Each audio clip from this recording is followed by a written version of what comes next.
And the sun will rise over the free Donbass. This song is about this, and a lot of you have seen the familiar symbols, the familiar merchandise, and yeah. This song, I actually discovered it thanks to Andreas. He sent it to me, I listened to it, and wow, this was amazing. And I would like to translate the lyrics of it for you. Though I did not have the time to prepare for the stream, so I will have to act right now. So give me a second, I'll go and find the lyrics of this one, I hope. No, there's nothing there in the description of the video on YouTube. Let me see.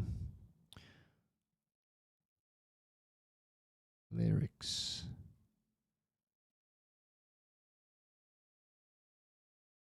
No, that's a different one. Easy the Солнце. Shazam? Do you think Shazam has the lyrics? No, it doesn't have the lyrics. Yeah, this one is not the very popular singer. This is why it's not easy to find out, but I'm not giving up. Let's see.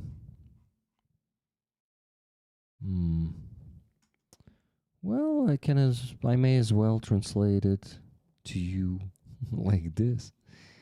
Just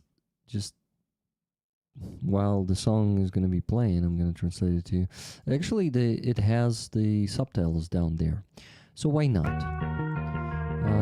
Let me just make it less loud so you could hear me, and I will translate it for you. Where are you? Where are you from? Tunnels of nets. How are you doing? Rare moments. What will happen next? We will change everything together. Same steps, same highway, and the sun will rise over the free Donbass. Without the nets, Stella will meet us. A moment, завитный. A long-awaited moment will become true in time. New epoch, new novel.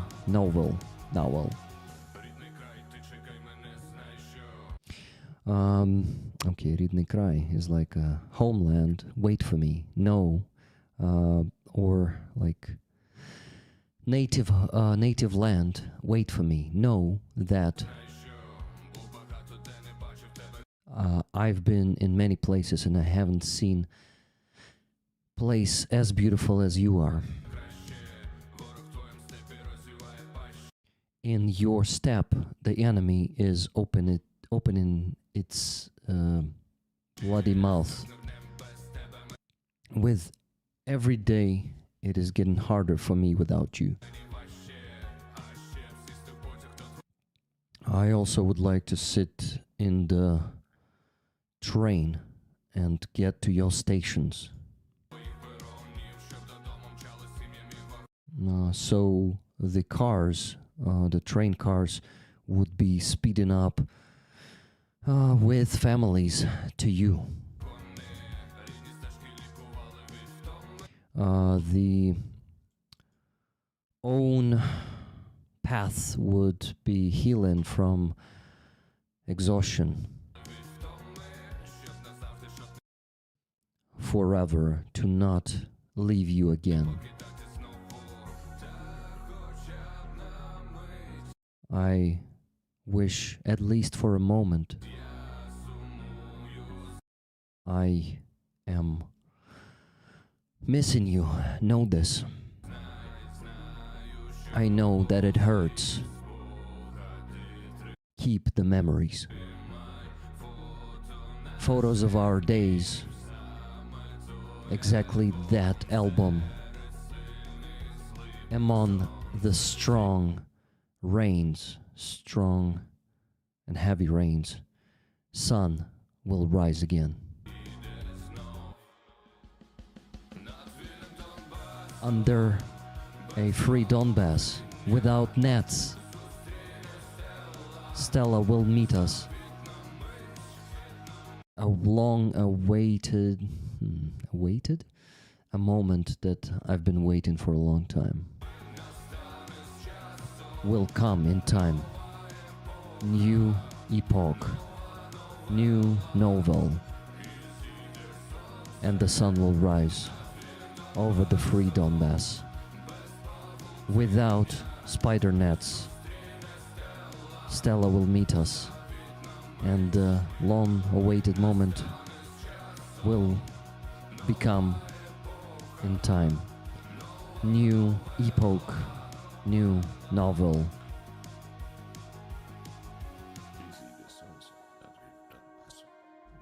And the sun will rise over the free Donbass, he says in the end. Fantastic. I mean, I cried when I first time listened to this one because it's strong. It's about my feelings. It's about me also not being at home, and it is a pain for many, many Ukrainians who were forced to leave our homes and move deeper into Ukraine, move west. Some of us came back, not me, but those who decided to defend Ukraine came back. Like El Greco, he is from Donetsk, and he's defending Ukraine. He is defending not only Donbass, he's defending other oblasts right now, but it's all Ukraine, and it's all the same resistance, the same defense, the same fight and struggle. And I'm grateful to him for his service and to every Ukrainian defender for their service. Thank you, dear defenders. My friends, I am happy to see you all in the chat. Awesome way of translating the song. Thank you, Tuna. I hope everyone also enjoyed it. It's a beautiful song. Yeah, I totally agree. Reg, do you think you'd even move back if Donetsk is fully liberated? In time, Cass. I feel that Kyiv is my home now, and it's going to be hard to leave it. And in the first couple of years, it's going to be nothing to do there. It's going to be really hard and heavy life there. The infrastructure will be renewed.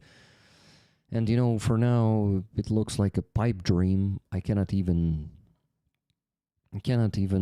completely imagine that it's possible, but of course I believe in it. Faith is something different than imagination.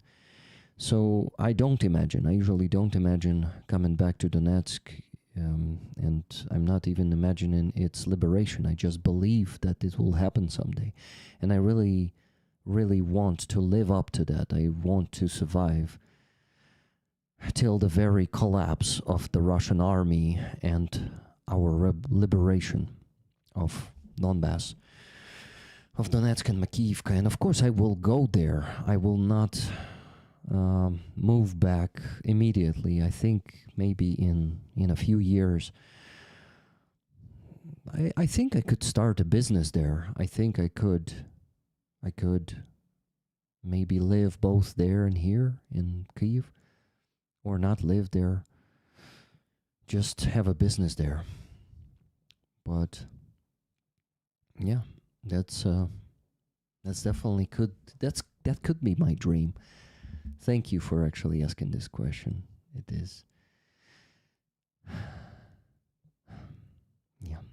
Okay, I was the one discovering the song and I sent it to Andreas. So I gotta thank myself for finding this song and for presenting it to you guys. I'm happy that I was able to do that. And I'm happy that we had this moment with you. Maybe a retirement place. Oh, Leah, definitely. I hope when guys, if I'm gonna survive, I guess if I'm gonna survive the next, let's say 10 to 20 years, and I'm gonna be old, let's say I'm gonna be like, I don't know, 80 years old, I'm definitely gonna be there in Donetsk, because by that time, there's no fucking way it's not gonna be liberated. Believe me. So, yeah.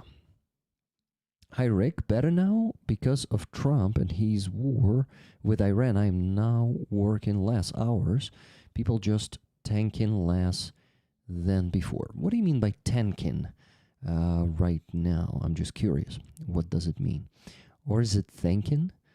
Maybe it's just a misspelling.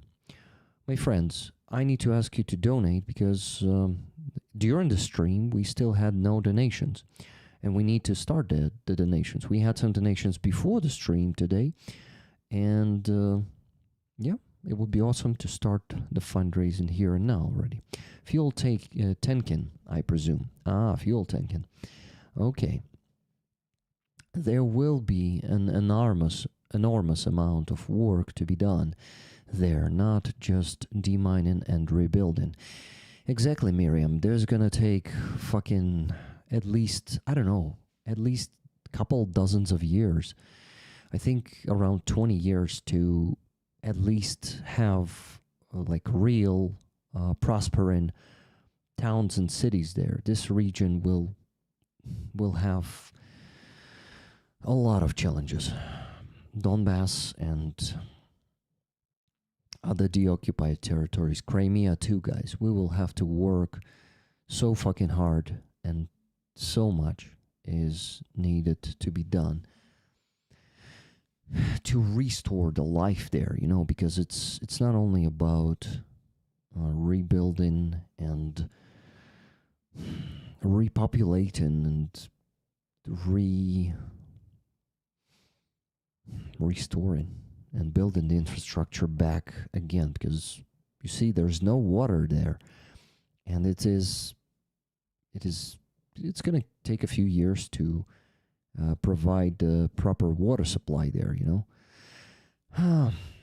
and just imagine how much more destruction could be done to Donbass in the next years, because the war is not ended yet, and anything is possible. So, yeah. Hello, Cat62. Thanks to whoever gifted me a subscription. Where are you from, Cat? Let us know. Hi, Sir Garrick. Hi, Andreas. Hi, Danielle. Danielle is saying, I am walking home right now. Donation is coming. Awesome. Thank you. Keith Kane, hello to you, my friend. Hello, Judge Jimmy. Hello to Naodason. Hello, Miriam, once again. Fuel tanking, I presume. Hello, R.C. William, because I just read your message but didn't say hello, I guess. Hello, Leah B. Maybe a retirement place? I answered that one. That's a good question. Thank you. Hello, Wella. Who else am I not greeting? Cass, once again, hello to you. Hello, Apatox. Apatox, thank you so much for 10 gifted memberships. Thank you very much for for the gifted also. Before Apatox, there was 20 from Miriam. Miriam, thank you so much for 20 gifted memberships. Thank you, Leah B, for 10 gifted memberships. Thank you, Shelly D, for 10 gifted memberships. Thank you, Cass, for 10 gifted memberships. And thank you, Martin Bisick, for 5 gifted memberships. Thank you so much, guys. I'm going to set the goal of 400 of them today.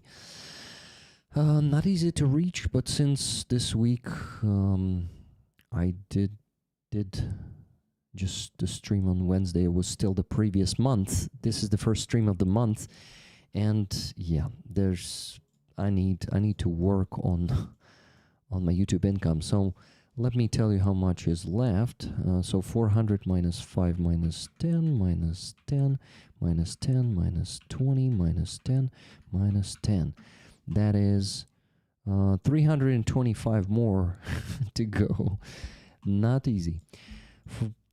But who knows? Maybe we'll get to this. And Force and T-Bone. Trevor, thank you so much for 10 gifted memberships to you too. Hi, Gabriel. Hi, everyone who's joining. The rebuild will be faster than you think. People from all over the world will show up to help. Oh yeah, I know that. And I was thinking when I said it will take decades to rebuild, I really imagined it. I imagined that I could, I imagined that you guys will be coming. You guys from all over the world, the friends of Ukraine, will be coming and helping us rebuild. I know that. Thank you so much for the amazing support in future, guys, and most importantly, for the support right now, for all your donations to Ukrainian defenders. Through my initiatives, or through some other initiatives, it means a lot. Guys, if you want an update on the mental health state, if you missed the stream earlier today, I was sharing it there, but I'm sure some of you did not see that. So the antidepressants started working. I am becoming myself again. I have the energy for the last 5 days. I think 6 days. And I even have good mood in some of the days. Really good mood. I enjoy life. I enjoy little things. Yesterday, in the evening, the sky was so fucking beautiful. And I would not notice it in the depression times, but I'm getting out of depression. And I noticed the beauty of it so fucking much. I mean, noticed so much? Can you say so? So, yeah, guys, I think it's not only the antidepressants, it's also the sleep schedule that I implemented only on Tuesday. I started going to bed earlier. I put down the phone. I just tried to read all the news and stuff I need, reply to messages before 11 p.m. Then I just put it down, screen down, and I don't touch it at all until the morning. Okay, I'm lying. I touch it, I take it, and I just put it from like the place where I was reading the book. I put it on my bed so I could wake up to the alarm in the morning. So yeah, I technically take it, but I don't look in it. And I think that helps too, to fall asleep easier. I go to bed also earlier. I go to bed at, let me tell you, from midnight to 1:30. It's very good for me because usually I was going to bed at like 2, 3 a.m.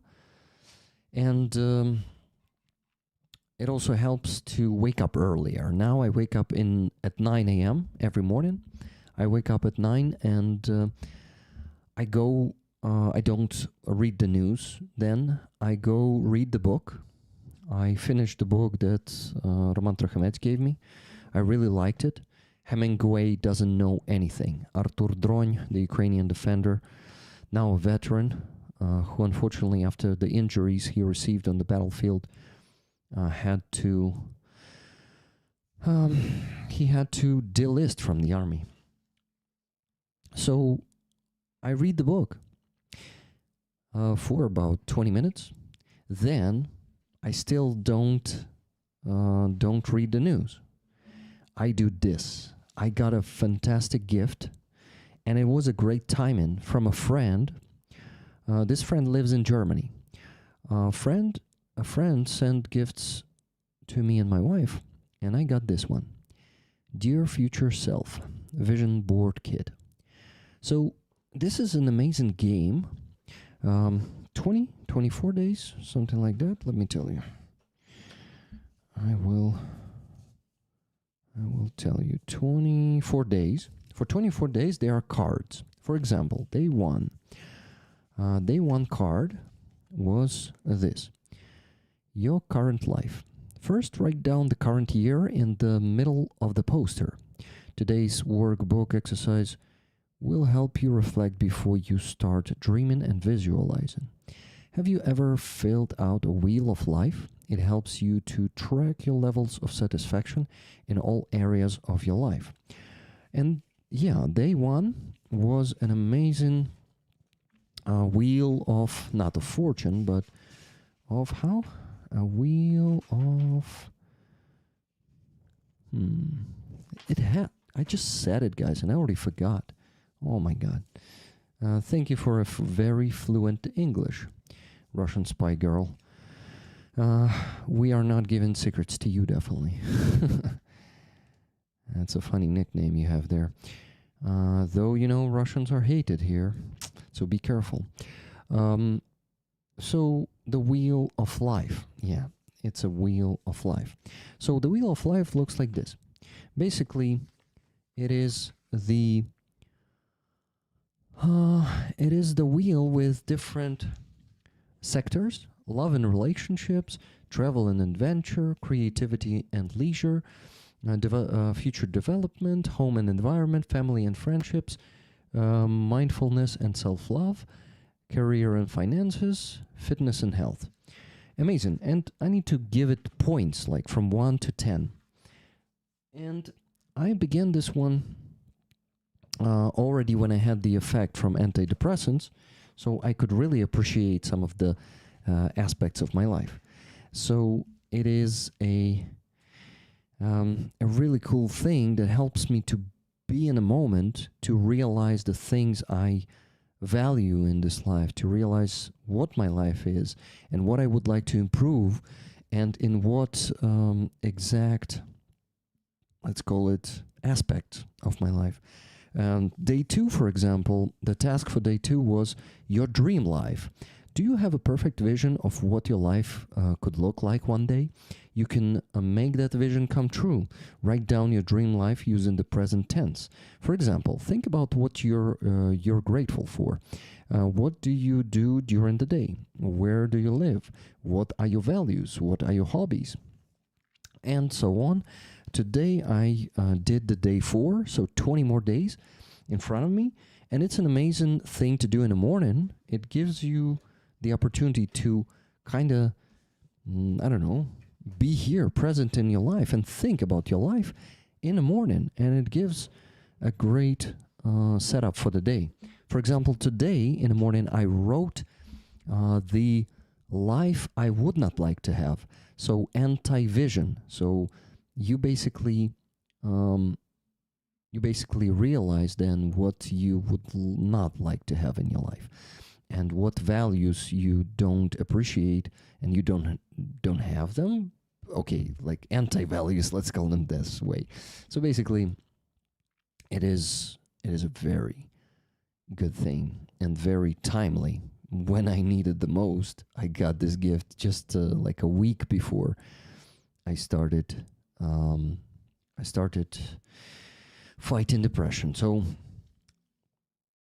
everything is going great with my mental health. I am so damn lucky, you know. Yeah, so basically it is, I don't know, guys. I am telling you, I'm becoming myself again. So, yeah, lucky me. Robert Johnsar, thank you very much for 20 gifted memberships. Thank you, Michelle Sale, for 5 gifted memberships. I appreciate this, guys. So that is 100 already. Thank you so much. 300 to go. I hope we can get to the goal today. But we're going to have an amazing stream tonight. Yeah, we have a peacenik in the chat, Russian Spy Girl. And considering the nickname, I would probably, and considering what that person said, I would probably either ignore them, because, guys, you know that peacenikism is not appreciated here. If Russia invades Ukraine and commits a genocide against us, how one could be neutral and against our resistance? Because this war is being brought to us by Russia, but we have no other choice but to fight. How can you not support our righteous fight against the elimination of our nation, of all our state, of each of us, almost each of Ukrainian individually? How can you not support our fight against that? Great gift, Rick. Yeah, tonight, I totally agree.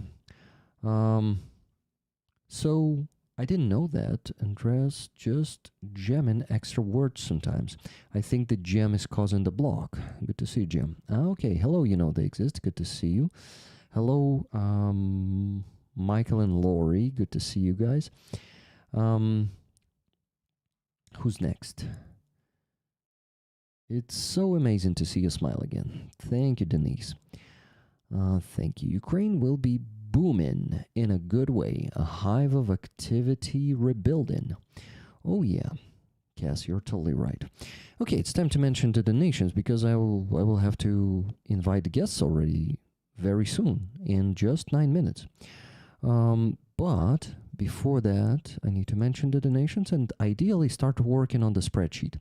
Guys, can we do this today?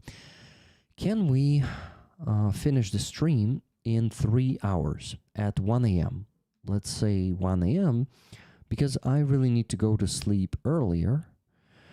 Since I don't want to fuck up my schedule too much, can we please do it earlier tonight? Finish the stream in 3 hours, but we will have to raise money before that. We will have to reach $3,000 as every Sunday. Thank you so much, Enforce and T-Bone, for 20 more gifted memberships. I really appreciate it, Trevor. That is 280 left to go. So, my friends, $3,000, that's the goal for every Sunday for the needs of the Ukrainian defenders. Let me begin with the money we started raising on the first stream today. It was $100 from Adrian from Switzerland. Thank you very much, Adrian. Minus 100. Then Keith Kane donated 10. Then we had 1124 from Giancarlo. Then 1302 from Rachel T. Thank you very much. Rachel, I did not mention that one because the donation came right when I finished the stream or right before I finished it. Sorry, Rachel, if you're listening, here you go. I mentioned your donation. Okay, 1124, 1302 minus 1302 minus 3186 from Ruth W. Good news from you, Rick. It's after my stream where I shared that I am better. So Ruth W donated 3186. That is counted. Give me a second. Yes, minus $10 from Rooney. Rooney donated that and said, "Hey Rick, glad to hear you're feeling better. Remember to take it easy sometimes." Awesome patch, by the way. One ticket, please. Slava Ukraini. Героям слава. Thank you very much. Rooney, for that thing, the donation, and those words. Then I had a donation from Tune Ottoson, $70. $20 for Hostomel. Rest is up to you. Tickets, please. Thank you very much, Tune. That is $70. Then $22.49 from Susa, or Zusa, right? That's how you say it in German. From Susa, I wish you all the best in finding your way to live and work healthily. Stay yourself, and Slava Ukraini. Героям слава. Thank you so much for this wish. It's an amazing wish. Susa. Then Alex in Berlin donated $500. Thank you, Alex. Okay, so minus 22.49 minus 500 from Alex. Minus 33.73 from Amonsky. Before the stream, Amonsky donated this and said, "Amonsky for what is needed." Thank you, Alex. Thank you, Amonsky. 33.73. Then Johanna from Finland donated $150, and she said this: "Dear Rick, you can decide where this money goes. This time all tickets to me, please. As always, thank you so much for everything you do. Please also remember to take good care of yourself." Все буде Україна, слава Україні, героям слава, Йоганна з Фінляндії. Дуже дякую, Йоганно. Thank you so much. So that is 150. Give me a second. Minus 150. Then Visioned Acorn donated 1953 and said, Visioned Acorn, thank you, 1953. Michael and Lori donated $10 and said this: "Glad you are feeling better, buddy. Hang in there. We got this. Love to all the rollers." Mike and Lori. Thank you, Mike and Lori. Thank you for this donation. Okay, minus 10. Then $56.22 from Agnes K. Agnes, thank you so much. I'm so happy you feel better now. Thank you, Agnes. $20 from Kathy S. Minus $20. Can this go? Give me a second. Can this go to Hostomel Shelter, please, in honor of my sister's birthday? Thank you. Tickets, please. It will go there, Kathy. So extra 20, that is 220 today. Okay. Okay, minus 20 from you, Kathy. Then Wella donated 50. Wella, minus 50. For the Defenders, happy to hear you're feeling better. One ticket to me, please. Thank you, Wella. And $110 from Average Ogre. Average Ogre sends donation ahead and a big hug to Rick. Glad you are feeling better. Ukraine needs you and the rollers do too. Lots of love to the rollers in chat. Slava Ukraini. Героям слава. Thank you very much for this donation. Minus 110. Great. $30 from Andreas Lach. Looking forward to this amazing set of guests, and I am happy to see progress on your path, Rick. Much love to the rollers. Thank you, Andreas. That is 30. Then $20 from Pyra Kurt. Tickets, please. Slava Ukraine. Героям слава, Pyra Kurt. Thank you, Curtis. So that is minus 30 or 20. Did I minus the 30? Yeah, minus the 30 already. So minus 20. And Trevor T-Bone just donated $100. He made the last donation for now. Thank you, Trevor. And that's it, guys. I mentioned all the donations. Damn, there were a lot of them today already. Thank you so much for this, but we need to get at least 20 more to reach the goal, because we still need to raise $1,631.91. So, yeah, let's keep going and finish the stream in 3 hours so I could go to bed more or less around my schedule, okay? So, let's do this. Okay, it's time to invite the guests already. Oh my god, it took a lot of time to mention the donations and to tell you how I've been. I also need to tell you about the last 2 days.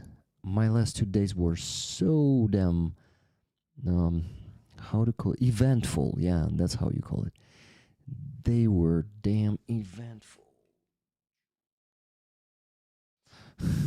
I forgot to turn that thing on. It looks good, right? Great work so far. Thank you, Andreas. Or you're saying to rollers that rollers donated already so much. We still need to raise a lot. And I need to not slack on the spreadsheet, so I will have to get to that work a bit earlier today. But it's time to invite the guests. Let's go. I just wish I could do more to help Ukrainians. Feel so helpless. No one should have to go through this. I'm glad you are feeling better, Rick. Slava Ukraini. Героям слава. Thank you, Kat. Kat. Okay, Rick, invite the guests. Don't be a slacker, because you will make them wait for you. You better not do this. Okay, so what it's Google Meet. Yes, Gmeet.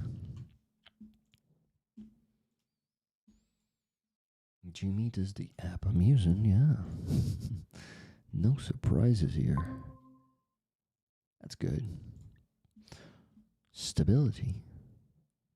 Stability of Gmeet is good. It's reliable. A reliable service. Okay, Rick. Now you need to invite Ross, Joni, Lila, and Aziza. Yeah, I'm working on it.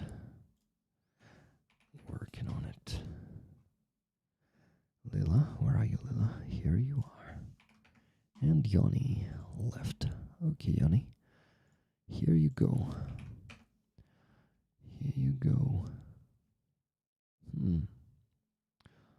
Okay.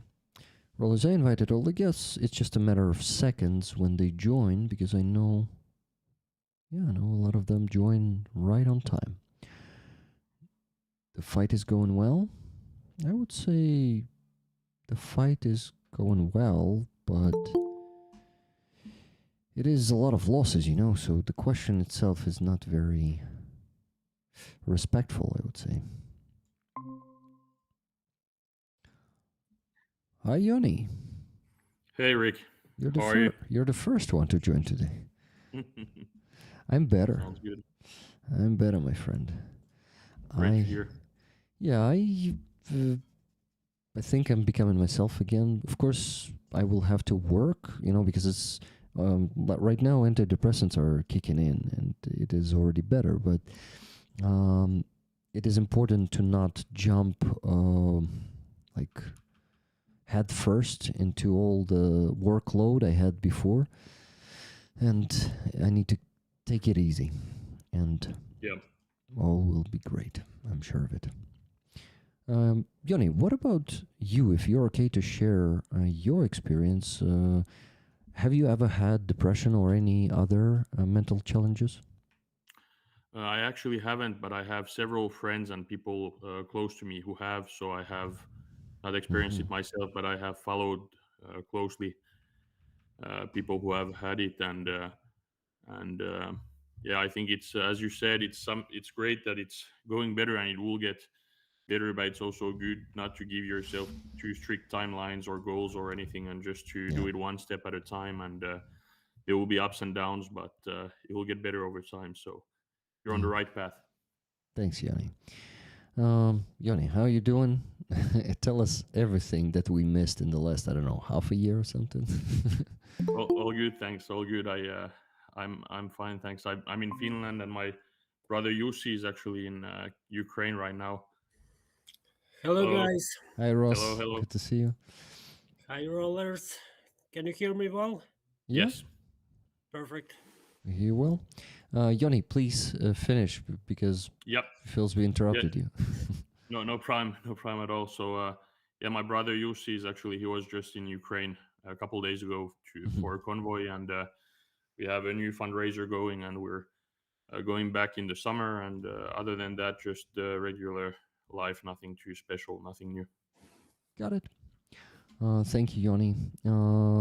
Yoni, Ross, yeah, he's Rostislav, that's the full name, but Lila and Roman call him Ross, like Ross Geller, and he's okay with that, so we usually call him that short version of his name. He is a serviceman. You still remain in the armed forces, I mean, in the National Guard, right, Ross? Yeah. Yeah, it's not like you changed it for a civilian profession. You're Actually, rehabilitating. I'm an officer. You're an officer. Did I say soldier? Hmm? Did I say soldier? Я сказав I'm, солдат, чи що? no. I'm an officer. Yeah, you're an officer. Lieutenant Junior. Lieutenant Junior, okay. So, yeah, Ross is a psychologist, and I think he can better tell about himself to you and to everyone who is maybe seeing him for the first time watching today. Ross, please just introduce yourself, not by me. Thank you, if it's okay. But you already told everything. Not almost. everything. Yeah. Well, okay. Yeah, I'm really a psychologist and psychotherapist, but also I used to be a soldier. I have military experience during this war and during 80 war. So now I decided to combine this my military experience and psychological experience, and uh, I serve in National Guard of Ukraine. Uh, almost 2 years I was a psychologist of the battalion. I spent almost all my time with my guys when they come back from front line, from position. And now I transferred to the Department of National Guard of psychological rehabilitation and reintegration. This means we work with those soldiers who need rehabilitation, psychological rehabilitation, and with guys released from capture. Actually, now I'm one of the medical centers of National Guard somewhere in Ukraine, and we just finished work with released from capture, and tomorrow I'm going back to Kiev. Hmm. Okay, so you finished with. That means you finished with the ones that have been exchanged lately, and now you're gonna wait for the next exchange to have the new patients, or how is it? How does it work? I think yes, we had, as you probably know, we had two exchanges. Mhm. We work with those guys, and not only me and my team.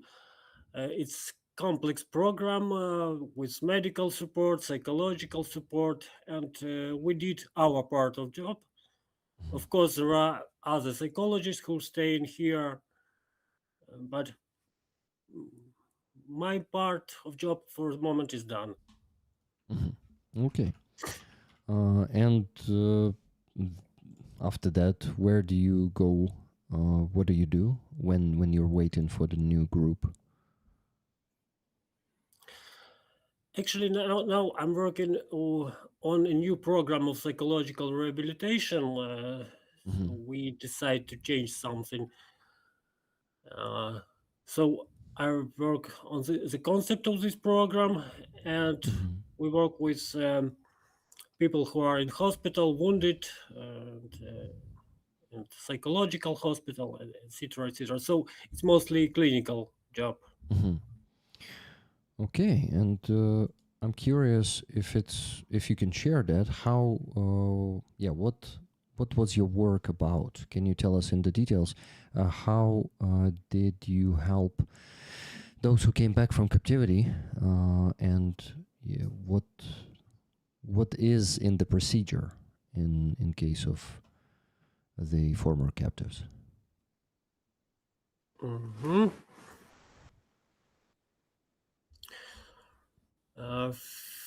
First of all, I have to say,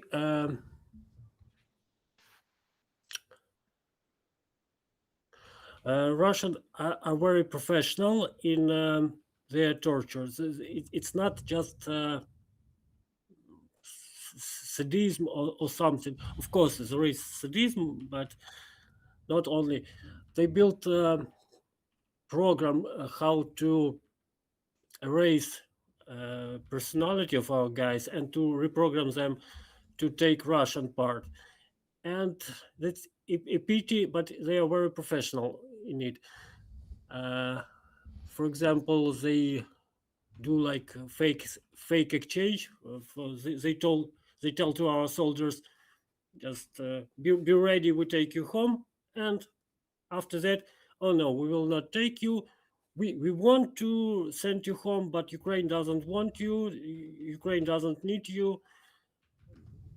You have to take our citizenship. You have to stay with us, and you will be okay in that case.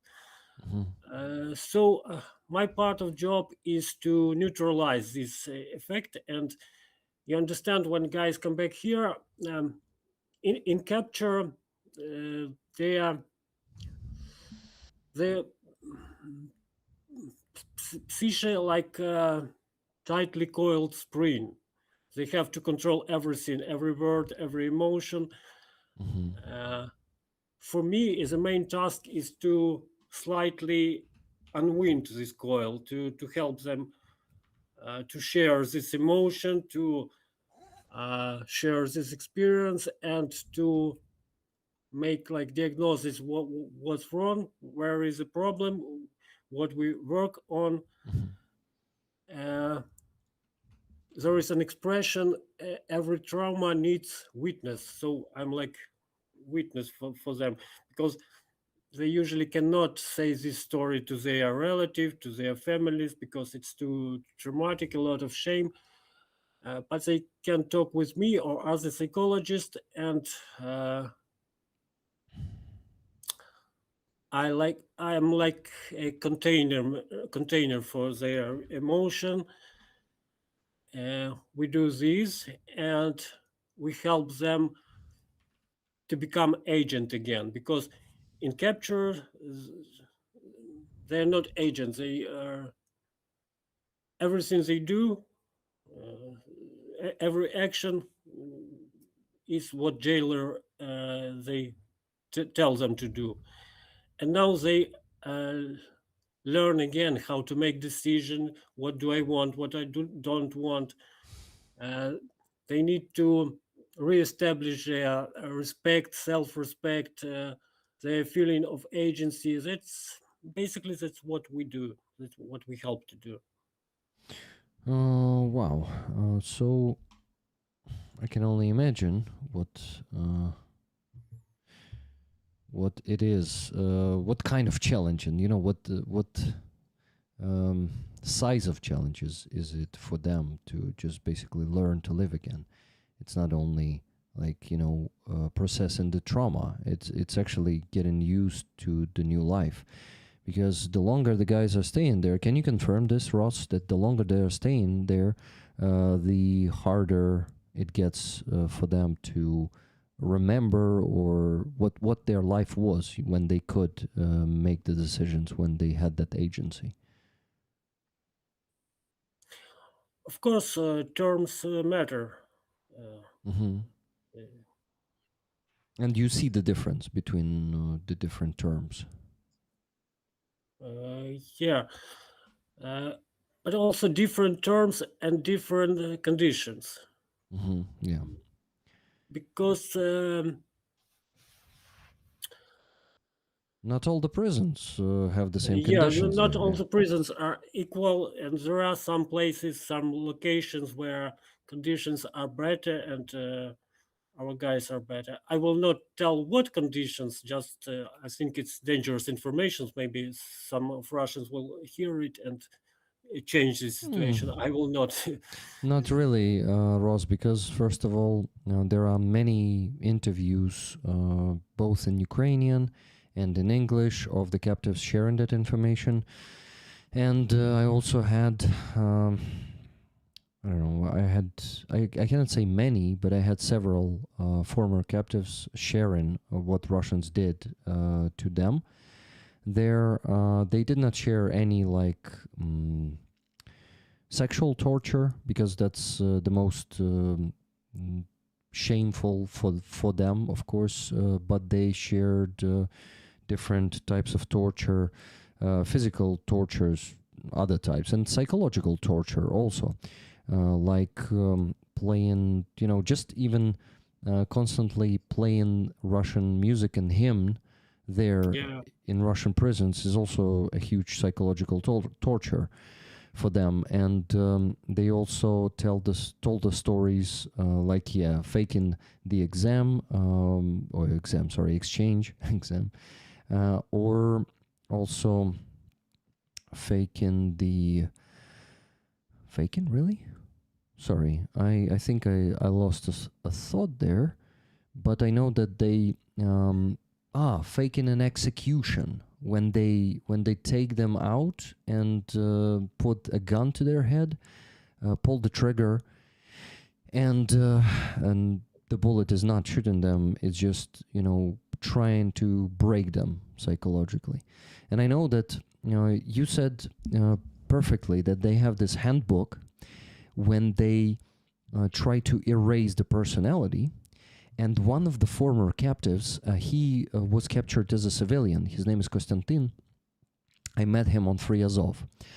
Russians captured him in Crimea, and FSB was torturing him for 2 years, both psychologically and physically, to make him sign the testimony of the crimes that he did not commit. So he was mentioning some particular tortures there, but I don't remember exactly what he said.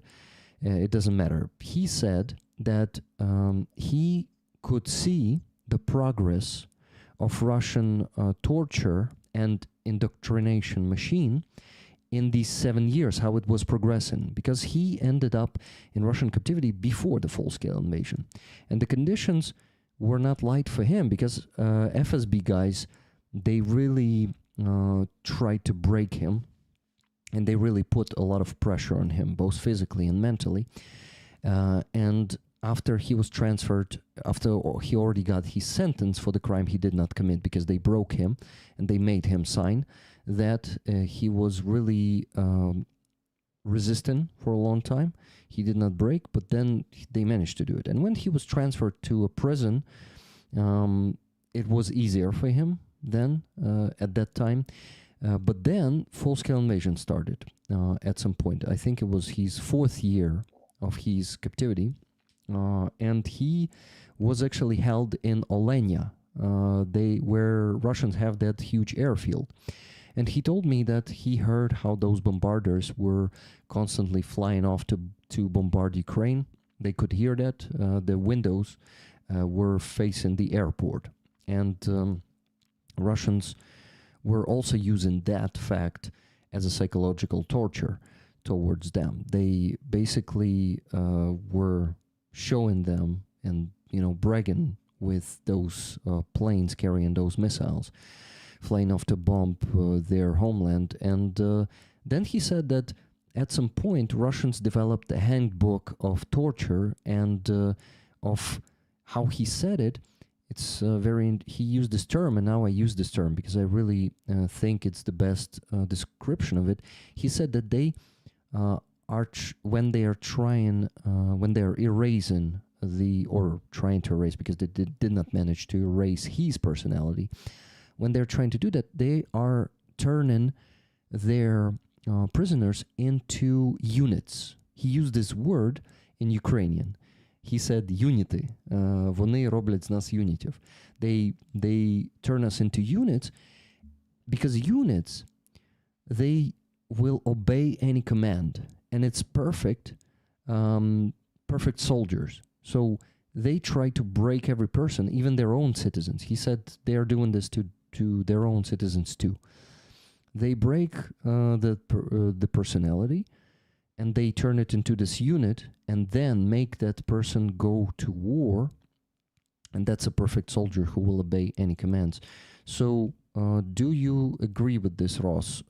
Have you also heard the same from the captives, from former captives, from our guys, that they try to turn them into units to force them to go to war and fight for Russia later? Actually, I didn't hear a word unit. And maybe I didn't hear exact same situation, but they propose to go to the Russian army, to take Russian citizenship. They torture, and from other hand, they promise good money, good condition, glory, etc., etc. I want to make and you told about sexual violence. Unfortunately, it happens. Some guys told me about this. Fortunately, it's not very common, widespread, but it's happened. And I want to make hi Lila. Hi Lila, good to see some you. Psychological introduction. There are two ways of working with reality. One way saying this: there is reality, and words and concepts are just symbols we describe this reality. So words doesn't matter. For example, this thing we call it smartphone, but we can agree that let we call this blah blah blah, and nothing will happen. And other people say no, words are matters, word matter, idea matters. They are real. They are not material, but they're real. And why I'm talking about this? Because what is self? What is personality? It looks like just concept describing who you are. Yeah. But working with those guys, I understand these concepts, these ideas are real, because it helps to survive. If a person believes I'm Ukrainian, I'm human, I'm warrior, I have dignity, and it's real for him, and it helps to survive. And one of guys told me when they torture him, he say,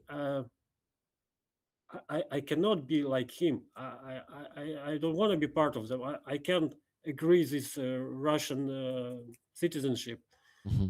I'm different. I'm human, and it helps. So as you probably guess, for me, words are real and ideas are real, and for those guys, for those personality, this identity is real.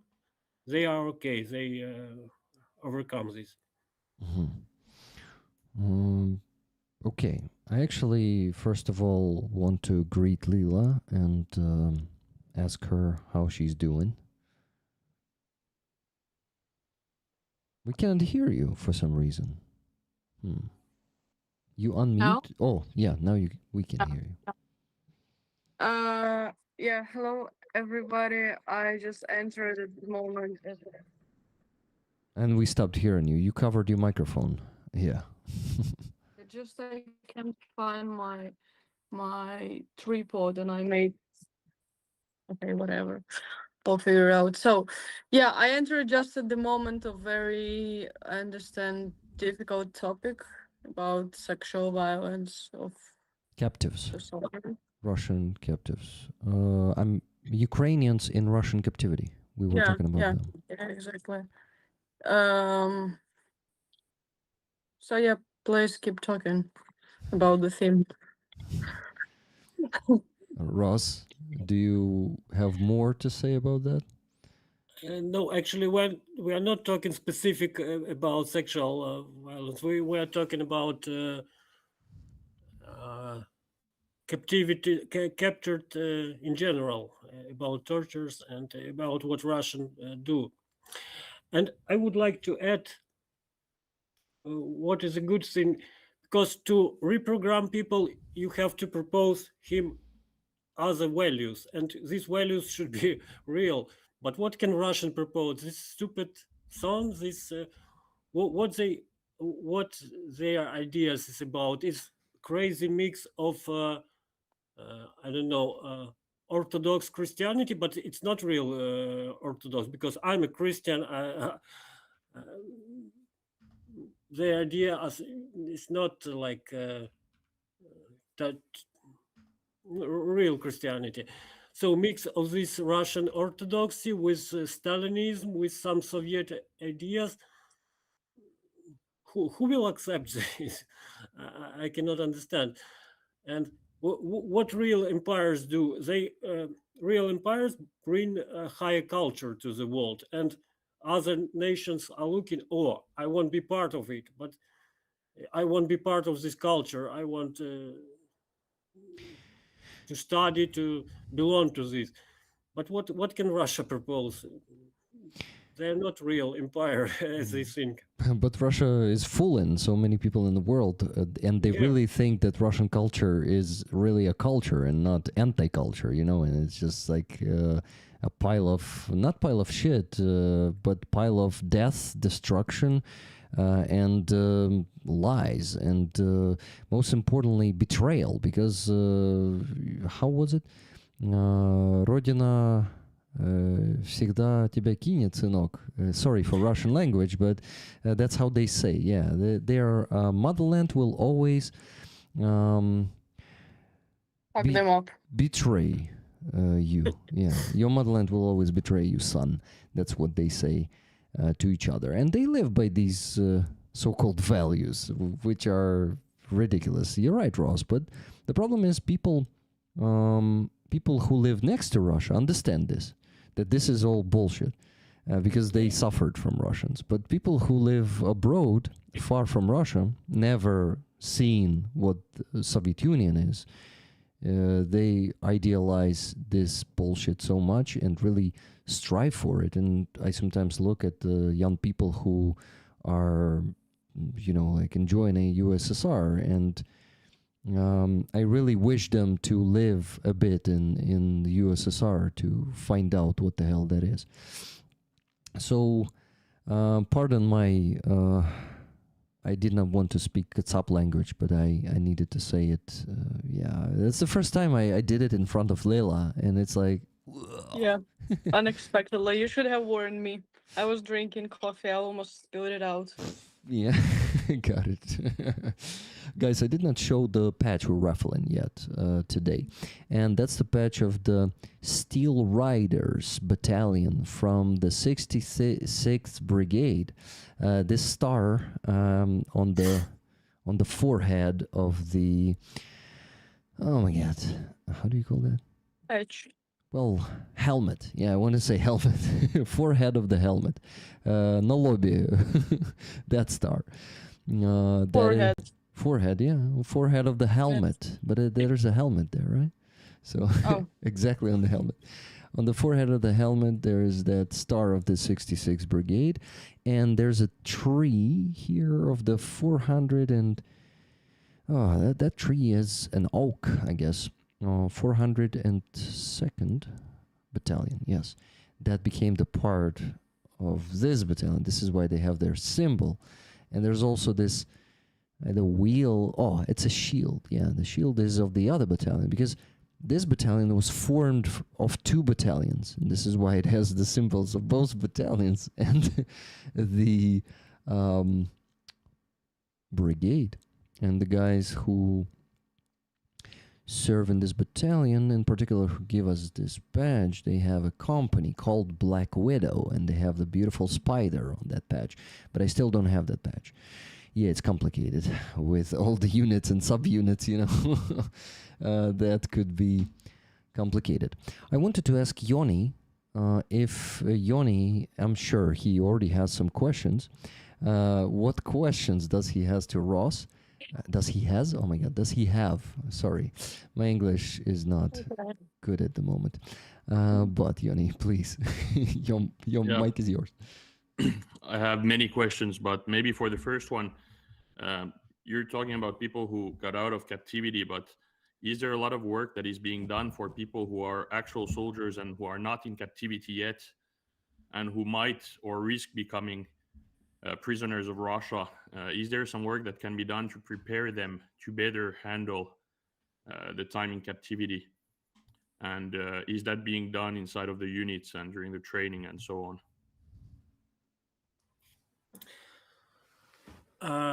For the moment, unfortunately, it is not widespread for the whole army. There are some, some battalions who prepare. For example, I used to serve in special operation forces. I was prepared. We even imitate some допрос, як буде? Interrogation, like fake interrogation, and psychological pressure. So guys who serve in special operation forces are prepared for this. Now we are collecting this experience. We asking those guys who came back, what helped you to survive? What helped you to overcome this? And based on this, I hope we will prepare some instructions, some techniques, but questions how to widespread for the whole army, I don't know, because we have conscript army, too many people, and organization, unfortunately, is not good. So it takes time, but I think we will do that. We will try to do this. Makes sense. And as you said, you have some background in the military and you've participated already before the full-scale invasion. Is that something that really helps the soldiers when they talk to you, that they know that you have actually a military background? If comparing that, for example, to if they were speaking to a psychologist who is not a soldier or who has not been a soldier, is that something that makes a huge difference for them, just like symbolically or not? Of course, is my very, very big advantage, because they can say to other psychologists, you wasn't there, you don't know, you don't talk to me. But they cannot say this to me.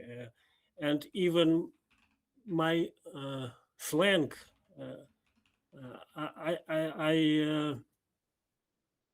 the way I'm talking with them, they understand that I'm experienced and they feel it. It gives me a very big advantage. And it is advantage to make connection with them, and it is a big advantage that I understand what they feel because I passed through it. It's not like a theory from books for me. It's my real experience. And how is it different now that you said that you used to work inside of a unit before and now you're in the psychological center of the National Guard? So I guess before you were also working with soldiers who were going back right away. after to the battlefield, for example. While now you're only talking to people who are actually maybe out of the battlefield or maybe injured or have been in captivity or and so on. Is your work very different now, or is it similar in many ways than before when you were inside of a unit as a psychologist? Mhm. Actually, I wanted this job because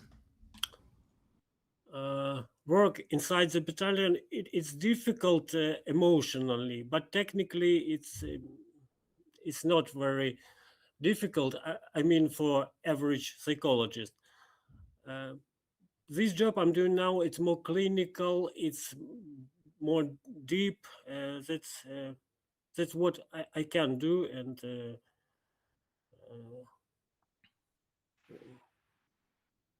yeah.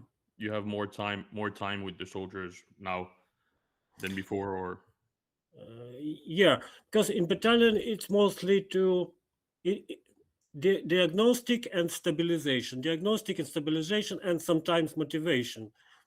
Actually, motivation is not my primary task, but sometimes I do that. I can do that. But stabilization diagnostic, it is quite simple. I mean, qualification. Here I have clinical work with PTSD, with other things, and that's what I can do. And it's like, professional growth for me. has there been a lot of help from psychologists from outside of Ukraine? Have many come to Ukraine to help or helped in any way, or is it mostly Ukrainian psychologists doing the work? Uh, Actually, we have many foreign psychologists who work with those guys who already um, як звільнилися зараз? Retired from army. Uh-huh. Yeah. Yeah. But they don't work with Active soldiers or with active soldier. Yeah, and they help a lot. For example, they're trying to help us, I mean military psychologists, by providing some trainings, some I don't know, programs, etc., etc. But I think they're not allowed even to enter inside armies. Mhm. Mm. Makes sense. Yeah. And do you think that they will come to Ukraine after the war to try to learn, or and will there be enough psychologists in Ukraine after the war to take care of all the people? Because obviously now you have a lot of people who are at the front, but who will come back, and one day if the war ends, and then you also have a lot of civilians who have been traumatized by the war and so on, and I guess you'll need some help also in terms of just numbers of psychologists and so on. Do you think that this will be done? Do you think that there will be enough, or do you think that it's going to be a big issue? If we're talking about the quantity of psychologists, I don't mind. They will come. I mean, Western psychologists from other countries. But I often tell that we are looking too much to the West, and they try to teach us. But in fact, we have more experience now. Of course, psychology was created. Psychology is a Western creature, but now we have more experience. They didn't work with those conditions I work. They didn't solve this problem I solved. So so we have to study them for the moment. I think. You mean to teach them, yeah? To teach them, yeah. Mm. But anyway, I would be glad they would come and we share this experience. And in this discussion, in this work, we create something new, more effective, more progressive. So always welcome. but Yep. I'm not ready to be a student. Yeah. At least I'm equal, but I think my experience is unique even. Yeah. Yeah. And I'm not, sure. not only mine, but other Ukrainian psychologists. Yeah, that's actually what came to my mind too when Joni asked you about Western psychologists coming. Yeah, coming to learn, definitely, Joni. They should do that in the future. But yeah, actually, I think the biggest difference between our war and other wars, and in terms of PTSD and coming back to civilian life, is that like when soldiers come back from war, they don't really come back to civilian life. The war is going on in the rear, and Russian drones and missiles are hitting any part of Ukraine, so it's impossible to like change your lifestyle or change your normal routine. That's problematic because of that shit, and that's actually what gives our psychologists the unique perspective in working with both PTSD, trauma, depression, and there's so much. I also think even in United States, considering all the wars that Americans had abroad, there is no such scale of Akubara trauma that is also affecting all the other mental challenges, let's say. I think Ross, by the way, sorry, Joni, that how do you say it? Вклинився in No, Ukrainian. Interrupted. Well, they kind of finished that question, so I just get in between. Yes, got in between of your questions. Just want to ask Ross. Ross, what about Akubara trauma in your work? Can you tell us how it affects other mental challenges, as I called them already? Can you tell us? Because I know, for example, for Roman, it became like very complicated to deal with PTSD because of Akubara trauma and depression, and all of it is just making it so much worse. Do you have experience also in this, and how does it work? Of course, in our situation, almost every soldier I worked with have this how to say it in English? Contusion, yeah. Well, actually, how, Lila? Concussion. Contusion, it's a concussion. Contusion, yeah. Yeah, concussion, but actually the problem is both concussion and shell shock, it's a bit different. Like Akubara trauma is the exact term for this. We call it contuzy in Ukrainian, but yeah, scientifically it is called Akubara trauma. You can call it concussion, Ross, I think. But there is also TBI, traumatic brain injury, which is like concussion as well. Mm-hmm. So Lila, what do you think? Concussion? I mean, if you want to be very specific about it, as Akubara trauma. Akubara trauma. It's when it's a concussion, right? Like when the cocktail had the brain cocktail. Let's say it. Mm-hmm. Yeah, because of But the explosion. Yeah, but I think like the traumatic brain injury, it's more common sense probably. Concussion is maybe like more specific. I don't know. I think it's very okay. Yeah. Okay, Ross, please continue. Sorry. I will not go to the neurobiological details because my English is too poor for this, and I don't think our audience needs this. But of course, is Akubara trauma is additional restriction, additional problem for psychologists because people have problem with memory, for example. People have problem with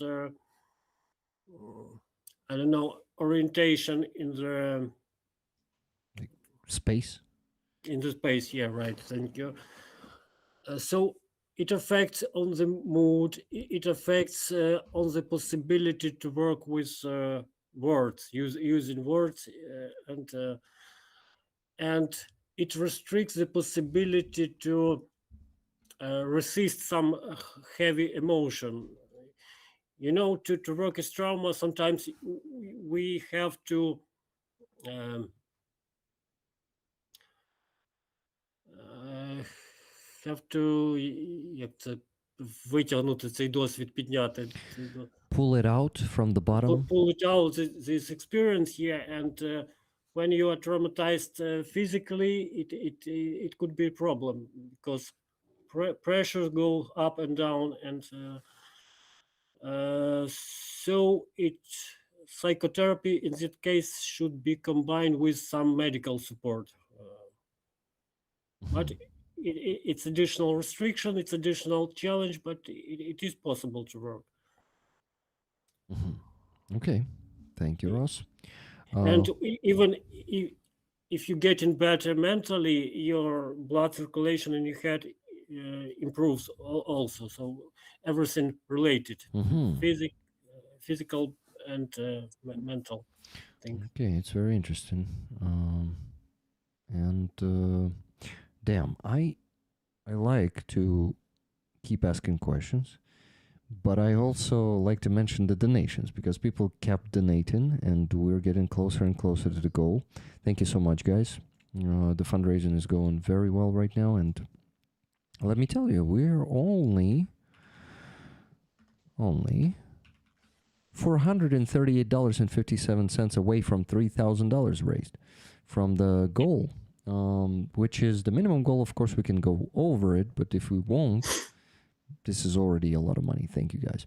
So let me mention them. After Traverse 100 that I already mentioned, Danielle donated 100 and said to health, recovery, and to the sunshine rising on free Ukraine. Hopefully soon. I will be hugging you all in 2 or 3 months. Slava Ukraini. Героям слава. Love from Montreal. Thank you, Danielle. Yeah. $50 donation from Duval 904. Yeah, maybe you remember me. I join your chat sometimes. Thank you for your strength to continue to fight for what's right. You're a legend, sir. Thank you very much. I usually don't accept the legend part. I don't consider myself one, but thank you for the compliment. Sir and Mrs. Garrick donated $337.34. Thank you very much, Sir and Mrs. Garrick. $66 from Gabriel. What happened? What happened to the park in Kyiv from Aziza's painting tonight? So Protasiv Yar it's like it's not even a forest. It is a ecosystem. It's a whole ecosystem because it's like a field there too, the trees, the field, and there are some species that live there that will be destroyed in case of local mafia builders will win.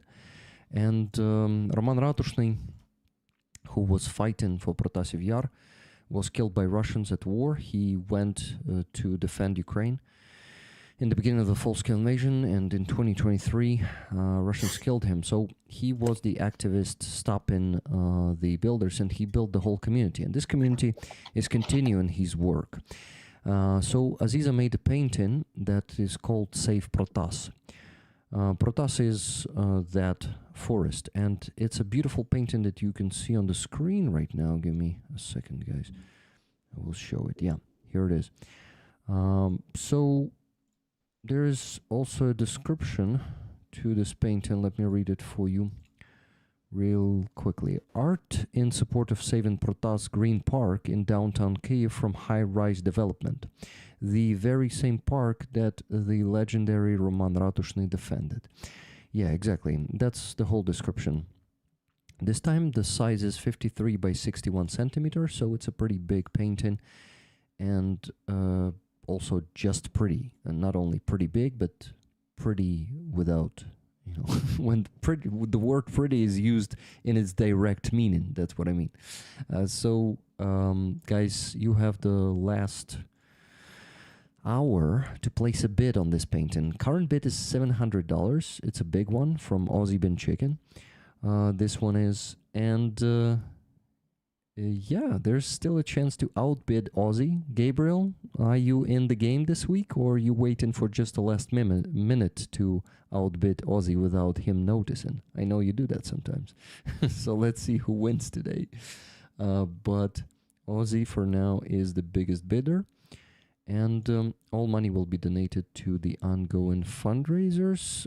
These are repair for 92nd Brigade, car repair, and let me tell you, the second one is energy equipment for 28s. So we closed that fundraiser on Wednesday, but we increased it by 10,000 because the guys said, they asked, is it going to be okay if they add the solar panel for the EcoFlow to this? They need an EcoFlow, a generator, and a solar panel. I said, no problem. So they got the generator cheaper, like they saved around 3,000 hryvnias. So instead of adding 13,000, the cost of the panel, we added only 10,000, and it's going to be enough to also cover all the delivery costs, which is going to be expensive because they pay for first of all, they pay in Nova Post, and that's also the additional cost, and secondly, they have the big size, all those boxes, and they are pretty heavy, so all of that will be also paid for, and we need exactly 56,400. So I needed to increase the goal for 10,000 hryvnias, which is not much. It's just $200 and I don't know, $30 these days. Soon it's going to be just $200, guys. 10,000 hryvnias. The exchange rate is just going down.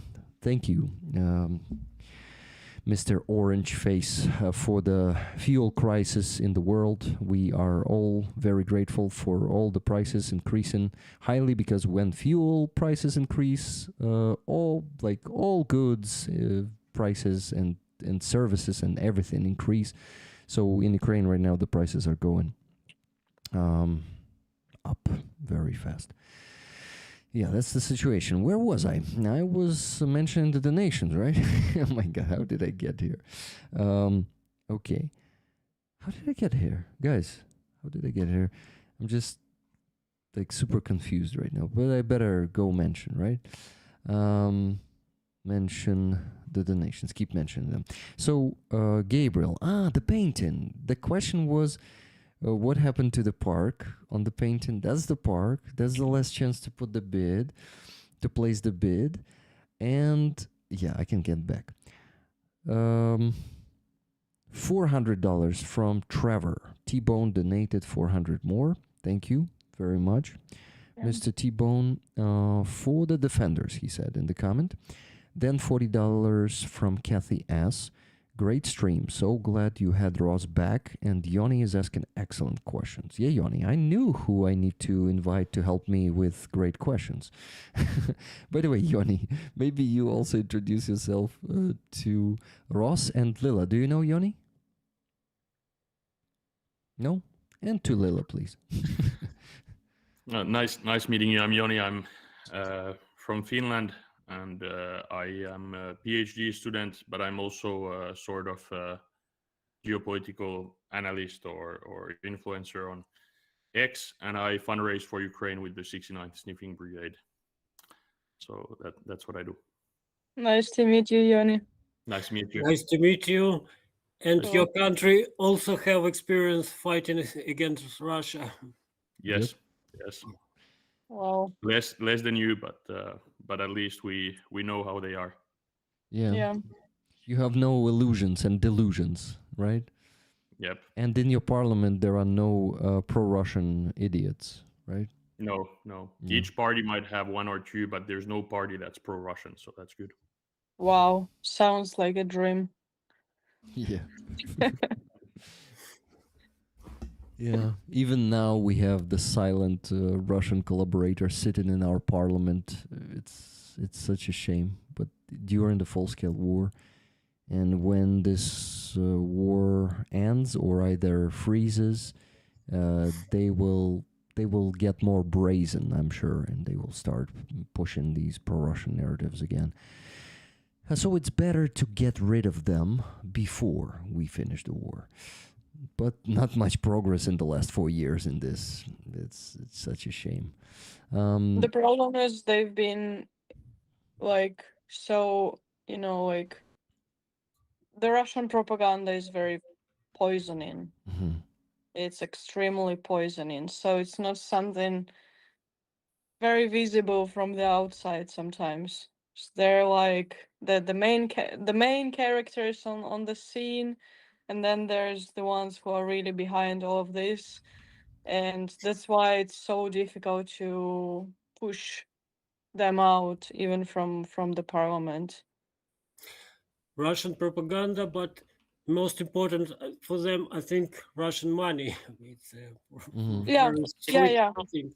Of course, of course. Financed with Russian money. And also, to be honest, our mentality, like the mentality of our people, like just simple people, have been poisoning by the Russian type of mentality during like long time. Even the theme about like Russian speaking Ukrainians, it's a huge problem and it still exists in Ukraine. So like it's a very complex and difficult question, unfortunately. Yeah. Oh, we are talking about us, but look at Donald Trump. I think it seems to me he does everything to help Putin, and he admires him. Yeah. So, But yeah, very openly. but Yeah. now he doesn't have cards to play. Indeed.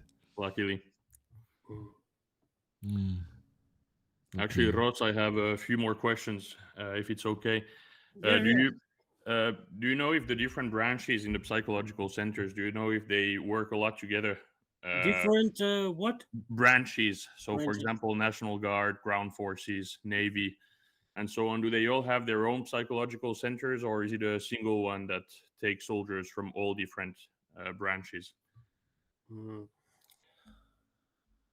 Formally, there are psychologists everywhere, but the level is different, unfortunately.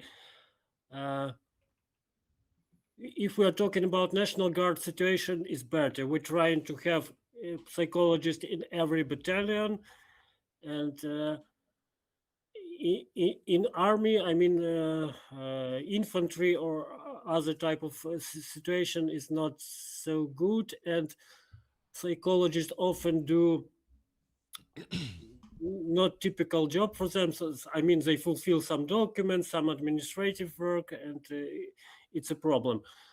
Uh, there is no system. I mean, there are some separate strong psychologists, and there are average, and there are weak, and I cannot talk about like system and average level. Hmm. That's a problem.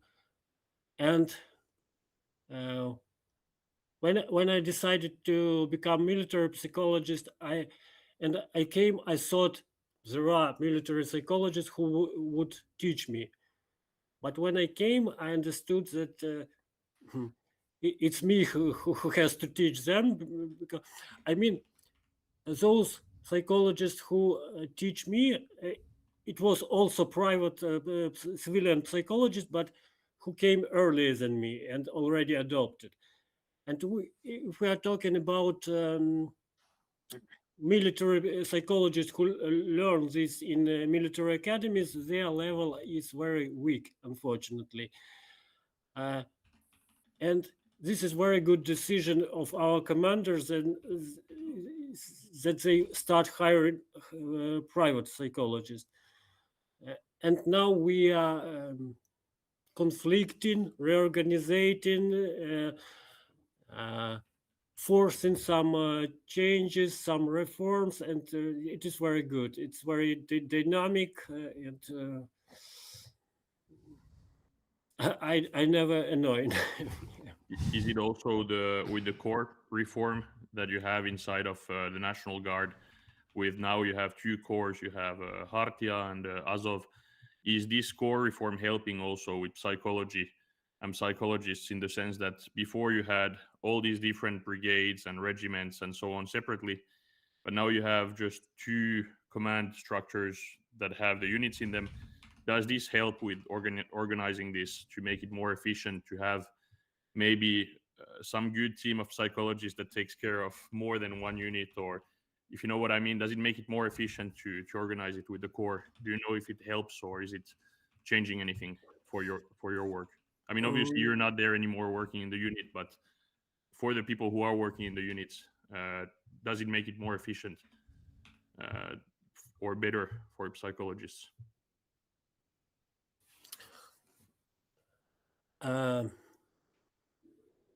I'll try to be honest and diplomatic at the same time, because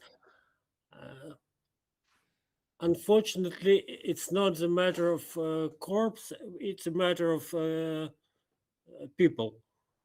It depends who is on the position. Me personally, I didn't like this reform corps.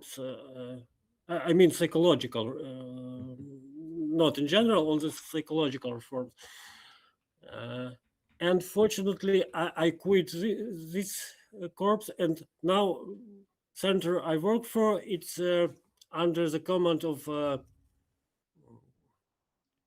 як це, головне управління, як The main directorate. Mainly directorate of the National Guard, so we are not in corps. But to be honest, they try to do something. But for me, they're trying to unify everything. Maybe it works for other processes, but unification is not good for psychology, because it's personality related, orientated, even in army. Of course, I understand it has to be some I don't know, some unifications, some general rules, but I think there are too much of this unification, of this restriction. And psychologist has to be creative, has to look for some not typical solution. And when you restricted with all these procedures, you're not effective. That's a problem. So it's controversial enough. As to me, there are some maybe good innovation, but there are some innovation I don't like. Yeah, makes sense. And you said that psychology, you need to be creative. Has there been a lot of changes in the way you treat soldiers in the last, for example, let's say in the last 2 years in the war? Has there been many experimental things that have been done, or has there been many changes in the way that you would do the same job? So if you would have a soldier in a certain situation 2 years ago, and if you would have the same soldier today in the same situation, would you treat the person or the same way, or has there been many big changes in the way you work because of the experience and maybe some experimental creative treatments or other ways?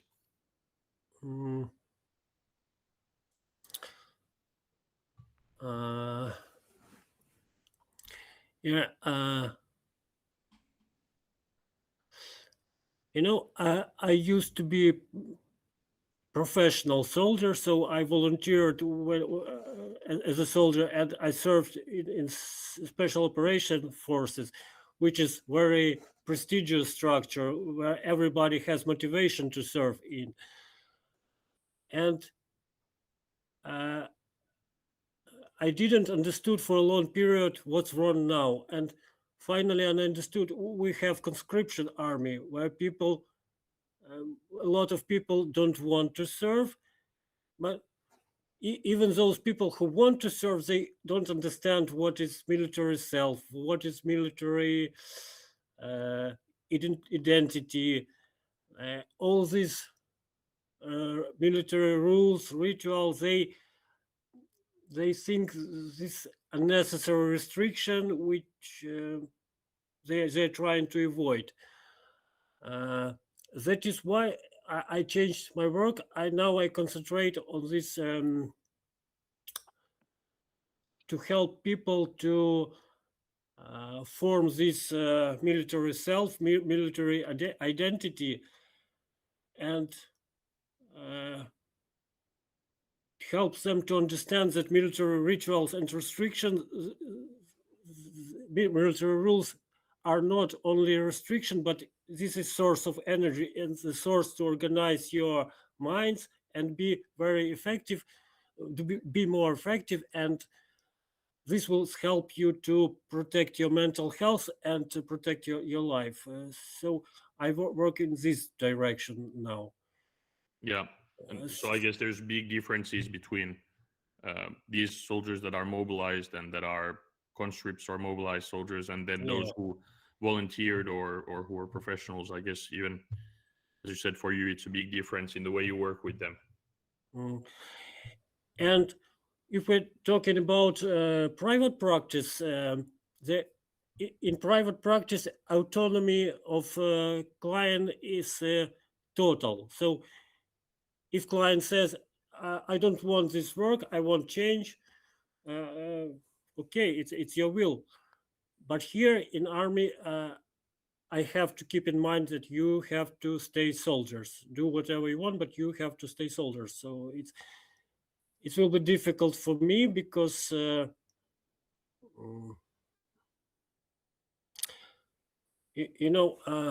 free will is one of my values, and I feel myself like I restrict someone's will. But then I understood that really it helps to survive, and I have to do that because reality is tough, and you are inside of this reality. If you not accept these rules, this identity, you will not survive, or maybe you will survive, but your mental health will go out. So there is something, like indoctrination, but in good sense. I have to do that. It was hard moral choice for me, but I have to do that. So structure helps. One last question, and then I let Lila have questions if she has some. But do you have some cases sometimes of troops that you have a really hard time understanding how they somehow manage to survive and cope with the situations? What I mean by that is obviously it's not a competition of who is the strongest or who's the most resistant, but do you sometimes have some cases where someone, for example, has been a prisoner for 2 years or something and has experienced crazy things, and somehow that person still managed to surprisingly well keep it together and just not even need that much help afterwards? Are there cases like that, or are all the soldiers who are captive, do they all need long help and following after that, or are there some cases where the person just somehow manages to deal with it by themselves, kind of?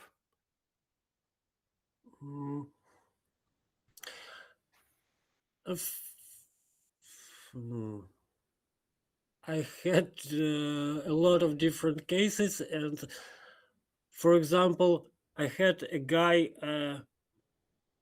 who is from Azov, and he is from Lviv, and Russians hate Lviv. It's like, and he has patriotic tattoos, and he is sniper. They knew that, and imagine it's Flash Royale, and with this he were in capture, and he survived, and he came back, and he is okay, because I don't know, he is like made of steel. He is so strong, so he believes in his idea, so surprisingly he's okay. He inspired me really.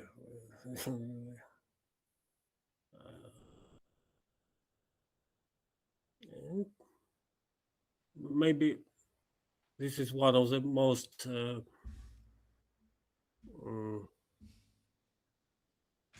it seems to me it's a case, the most suitable case to answer your questions. But people, I already told people have different motivation and different self. There are no like general rules. For example, there is an emotion contempt. You know, in private life, contempt is not good because if, for example, I contempt you, that means I compare myself with you and I think I'm higher than you. And this is bending of reality. It's not good. But in captivity, one guy, this contempt helped him to survive. When they tortured him, he think I'm higher than them. I cannot be like them. So I have to overcome this. So I don't know if I answered your questions. No, But you did. And would you say that in some cases, having some level of maybe mental issues, or maybe not mental issues, but maybe someone who is maybe a bit of a, I don't know, sociopath or psychopath or something, could that in theory help in captivity to somehow cope with the situation? Because you said contempt and it's not the same, of course, but let's say if someone is a bit of a sociopath or a bit of a, I don't know, has something wrong with them, but that kind of like he's strong and keeps them feeling strong about themselves, do you think that this type of thing could help in captivity? yeah, of course, you are right. There are such things like psychological defenses. Mm-hmm. For example, I don't know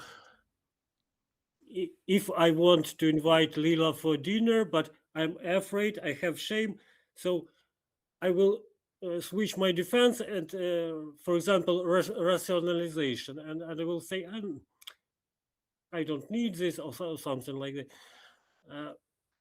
But this defense bend in reality, but they protect us.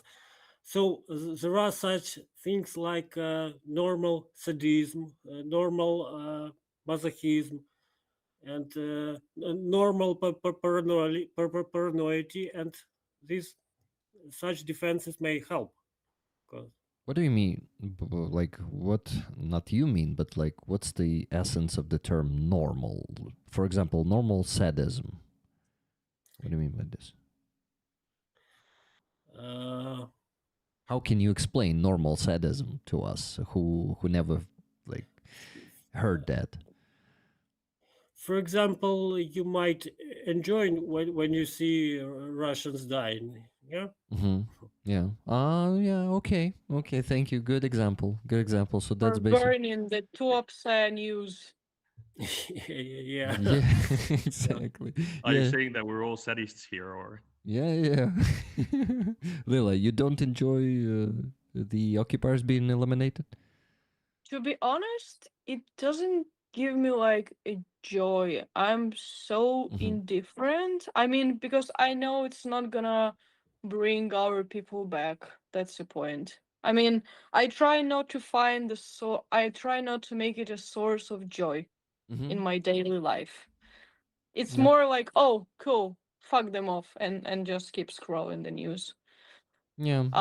I would also like to add of what was Ross talking about of the mechanism of self-defense. For example, before the full-scale invasion, when I was hearing in the news that there was some kind of terrorist attack somewhere in Paris or in Prague or anywhere else, and there were like, I don't know, 10 people got killed. It was like, God, it was so terrible. Now it's like, I just feel nothing, you know? And I know why it happens. Mm-hmm. I mean, because I can't feel the pain for everything what's going on. I choose when to feel the pain.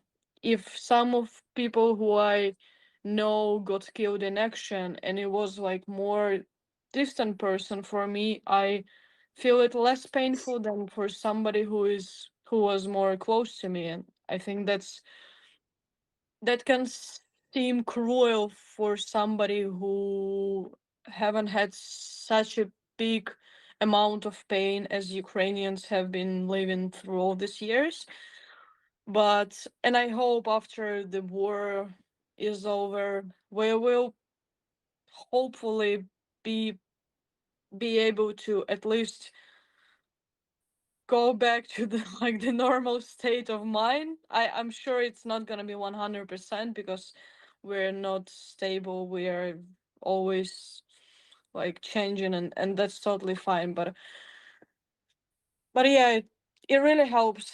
And I never been in Russian captivity of so I'm not talking from the point of view of them, but just adding as a civilian, yeah, that like our minds really mobilize different ways and different things to like protect ourselves. That's true. Yeah. Ross, would you agree? Damn it, I forgot what exactly you should agree with Lila or not. Are you uh, trying to make Ross to disagree on something what I saw, what I just thought? probably, probably, but luckily I forgot, so there's gonna be no disagreement. I mean, yeah, Ross, maybe you have somehow to I react. was listening. I didn't. I found nothing to disagree with. Okay, good. Thank you. um, there are questions from rollers. I also want to address them. Joni, thank you for amazing questions. Not only rollers consider your questions excellent. I also do. Thank you. Thank you. Thank you, and thanks Ross for the interesting answers as well. And Joni, new questions from you are welcome in the next minutes, hours. I don't know how long we'll spend here today, but you go to bed at midnight, Joni, right? I don't have a strict schedule, but midnight is good. Midnight is good. Or Okay, it so can be midnight 15 or something. It's 45 minutes. Okay, that's plenty of time to ask both Roller's questions and more of your questions and Lila's questions, and maybe mine. I'll keep mine as lower priority, the lowest. Okay. You have good questions too. Thank you. Thank you. Sometimes it's actually when I'm getting back to myself, and I'm getting back to myself right now.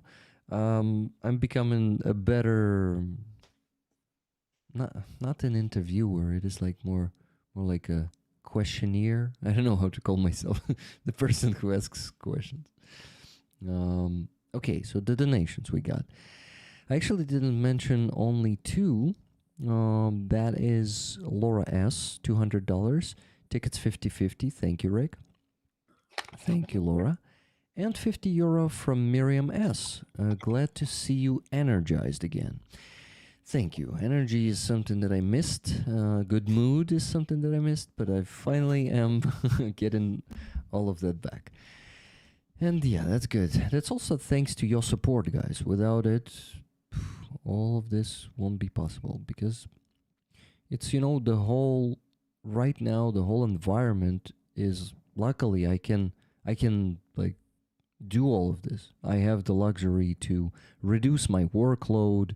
For example, if I was serving in the army right now, I wouldn't be able to reduce my workload in no fucking way. So having all of this is a luxury, and I realized it, and I'm really grateful for this luxury. I really value what I have right now and how I can do this. So thank you very much for your support, guys, and for also supporting the Ukrainian army. No matter if I stream 2 times a week or 5, you keep getting us to the goal. But yeah, but we still did not get to even to the minimum goal tonight. Let's get to it. We still need to raise for that $379.84. And last time you donated, it was 26 minutes ago. So 26 minutes, no donations. And this cat is gorgeous. Is it him or her? It's her. It's her. Булочка? I actually gave her a name finally. Okay, what's her name? Her name is Ellie. Ellie. And I call her Ellie, Elka, because, you know, Mitsubishi L200. It's like a hidden sense Okay. of her name. Elka. It's because she makes sounds like L200. No, it's because when we took her the next, like in less than a month, we brought to our friends the Mitsubishi L200 from the UK with my dad, and because I've drove so many Mitsubishi L200s for the soldiers, so it became part of my personality, I think.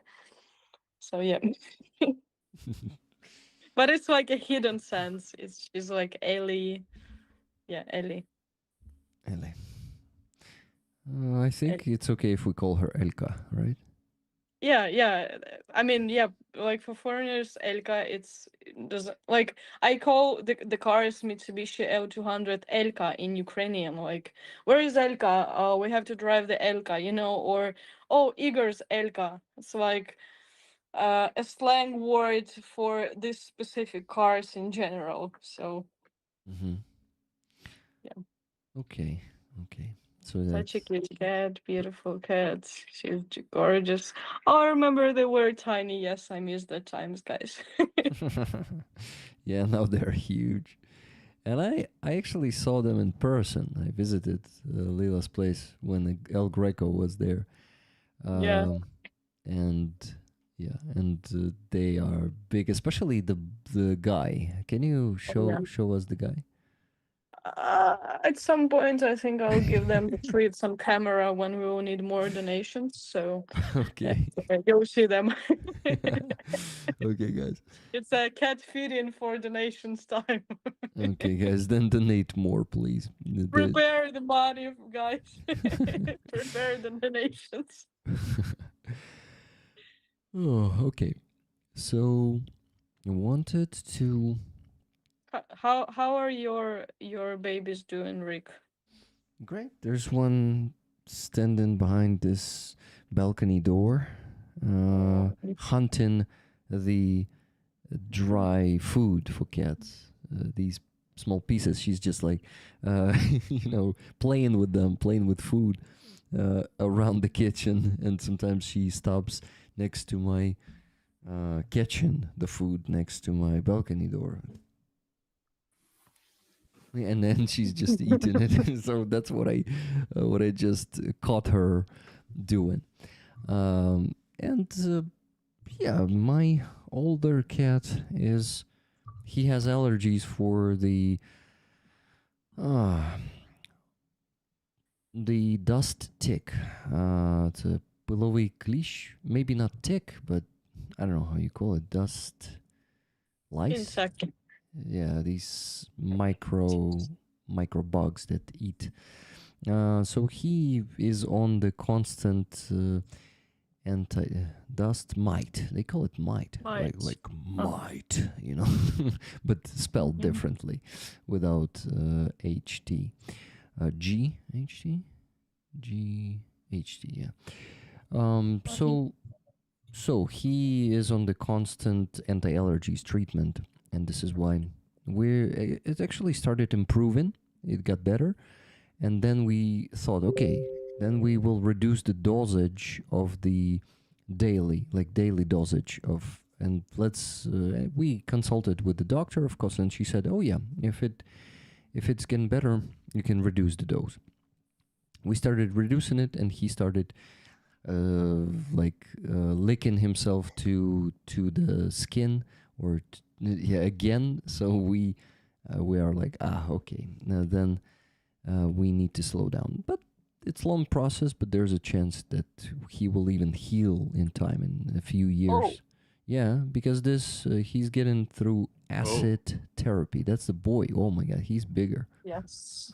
He's like, he's like, That's a huge cat. Lila, he's trying to eat my flowers, and I'm replacing my tulips from him. Lila, this was too early. There was still not a single donation. There's gonna be treats for donations. Okay, treats. How are your babies doing, Ross? I miss them a lot. Maybe rollers don't know I have a dog and cat, Mhm. both girls. I miss them a lot. Very cute. Can you show us the photos? Can you send me the photos? I'll show them on the screen. Yeah. But what I would like to say, first, they didn't react for this alarm when we have Their siren? sorry. But now, when I came back from the last mission, I saw that they react. The dog goes under the bed, and where a cat goes, I don't know. I can see her. They're not afraid, but they like acting. I think it depends. When I were with them, they felt that I am confident, and they were confident too. But when I'm absent, I ask my neighbors to feed them, and neighbors are a bit тревожные, я это забыл. Anxious. Anxious, yeah. So they adopt this anxiety, and but Interesting. I'll heal them when I come back. And plus, if you're not with them all the time, and they like your neighbors just come over to feed them, so they're most of the time they're alone, it's also might be different. Okay, I'm looking for the photos to send you. Thank Hello, you. Aziza. Hi, Aziza. Hi, Hello, Aziza. sweet. Aziza performed a fantastic concert today in Kyiv here. I was listening to it live and I was vibing like with my eyes closed here there sitting. I was actually sitting at the carpet next to Aziza. It was a small bar, and they didn't have enough chairs. And there was there were some carpets near the stage and on the stage. So I was just sitting like on the stage next to Aziza. Yeah, and Eric said always after the song, "Ooh!" yeah. It was so. You support me a lot, and thank you so much for being with me during this concert. Really. Yeah, and actually, the audience was reacting very warmly today and very, very, I would say, damn it, what's the word? Bright, very bright. People were screaming, whistling. I was whistling too, Aziza. Did you hear that? Yeah. And it was super loud. So Wow. I consider it a success. There were some technical difficulties, and this is why Aziza may felt like it was a fail, but it's not on her side. She did everything perfectly, and technical difficulties appeared only really started bothering closer to the end. So at least the first 60-70% of the concert were perfect. So Aziza, I hope you feel the same, or at least a bit close to the same.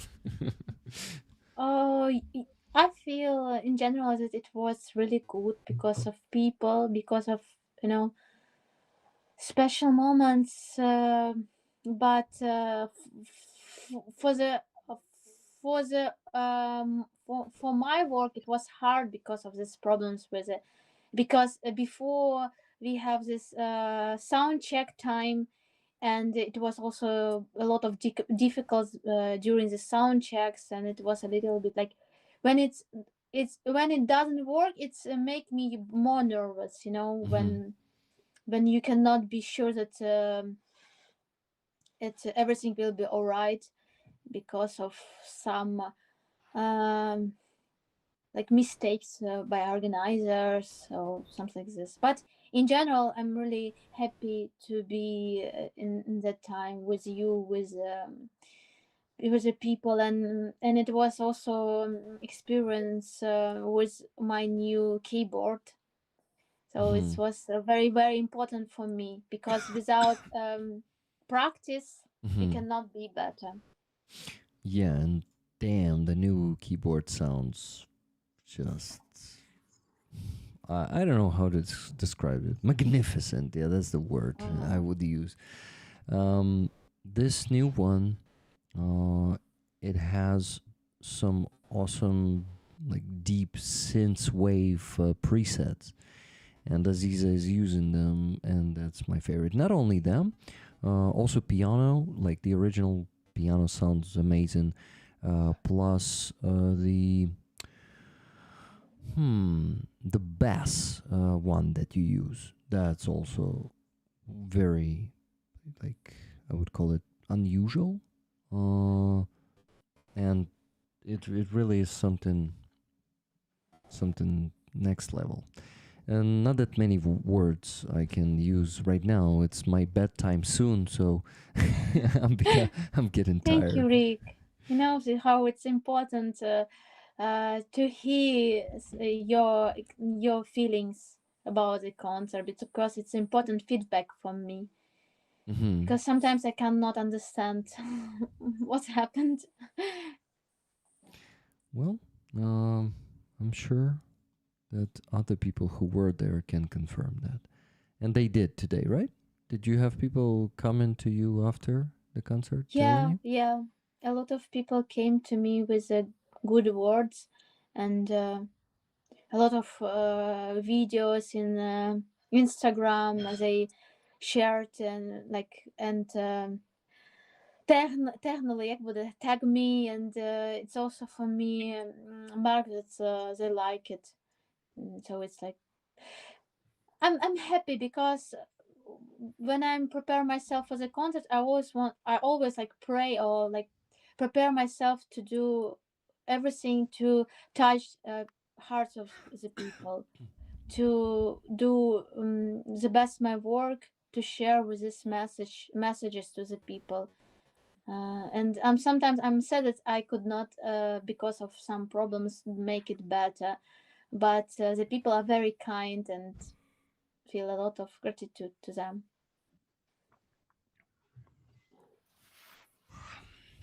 I apologize for yawning. Okay, we got one donation in the last 8 minutes.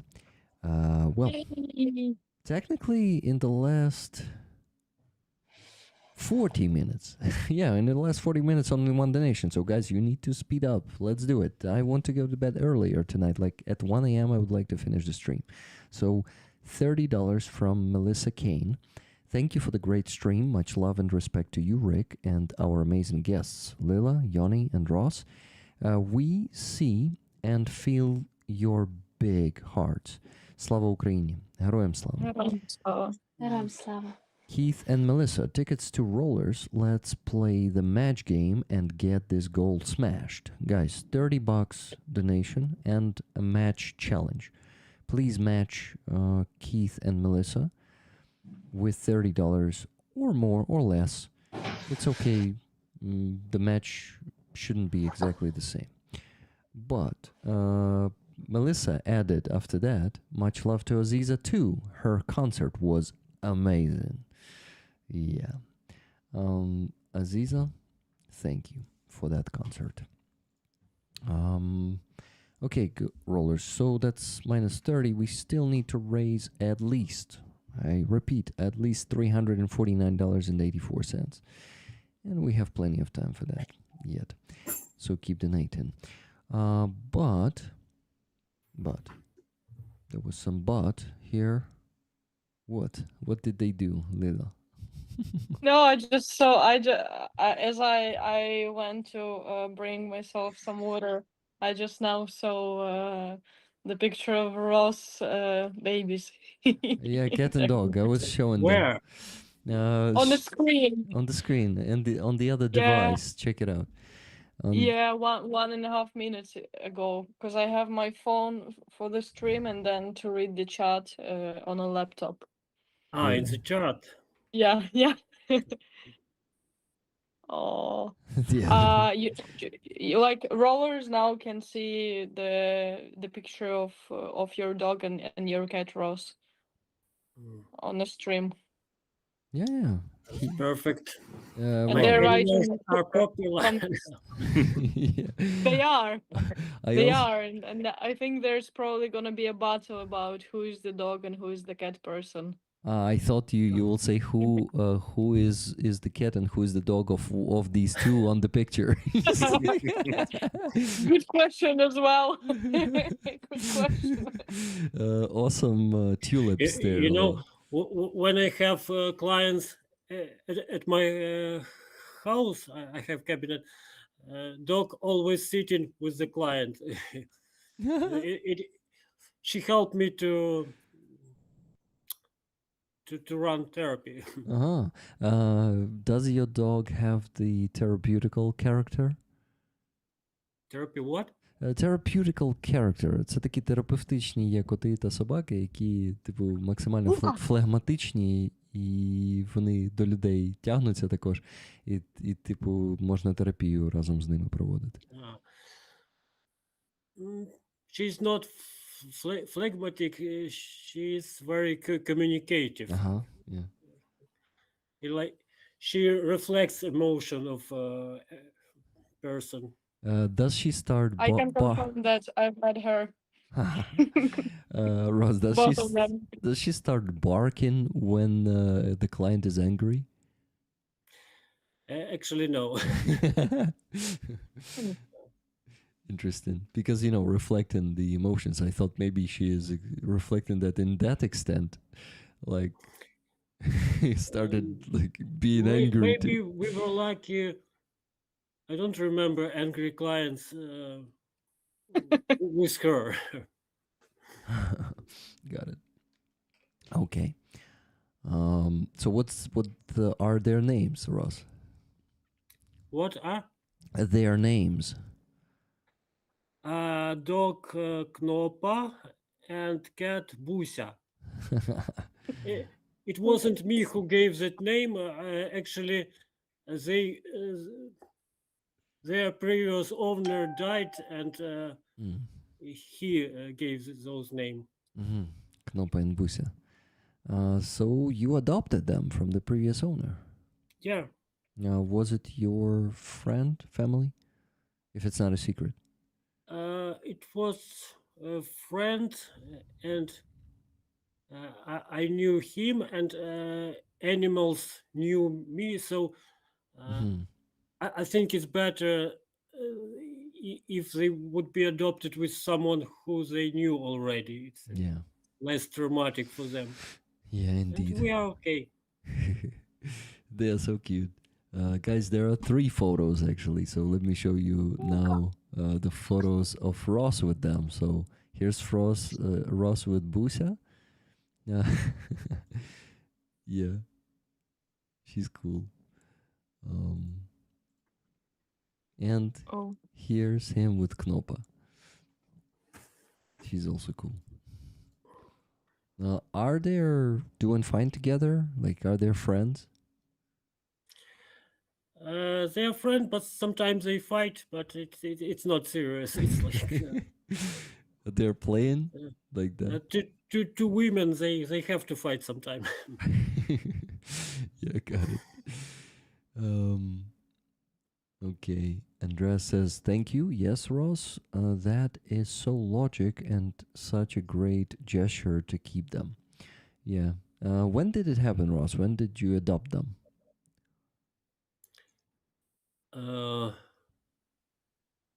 It was 4 years ago. 4 years ago. Wow.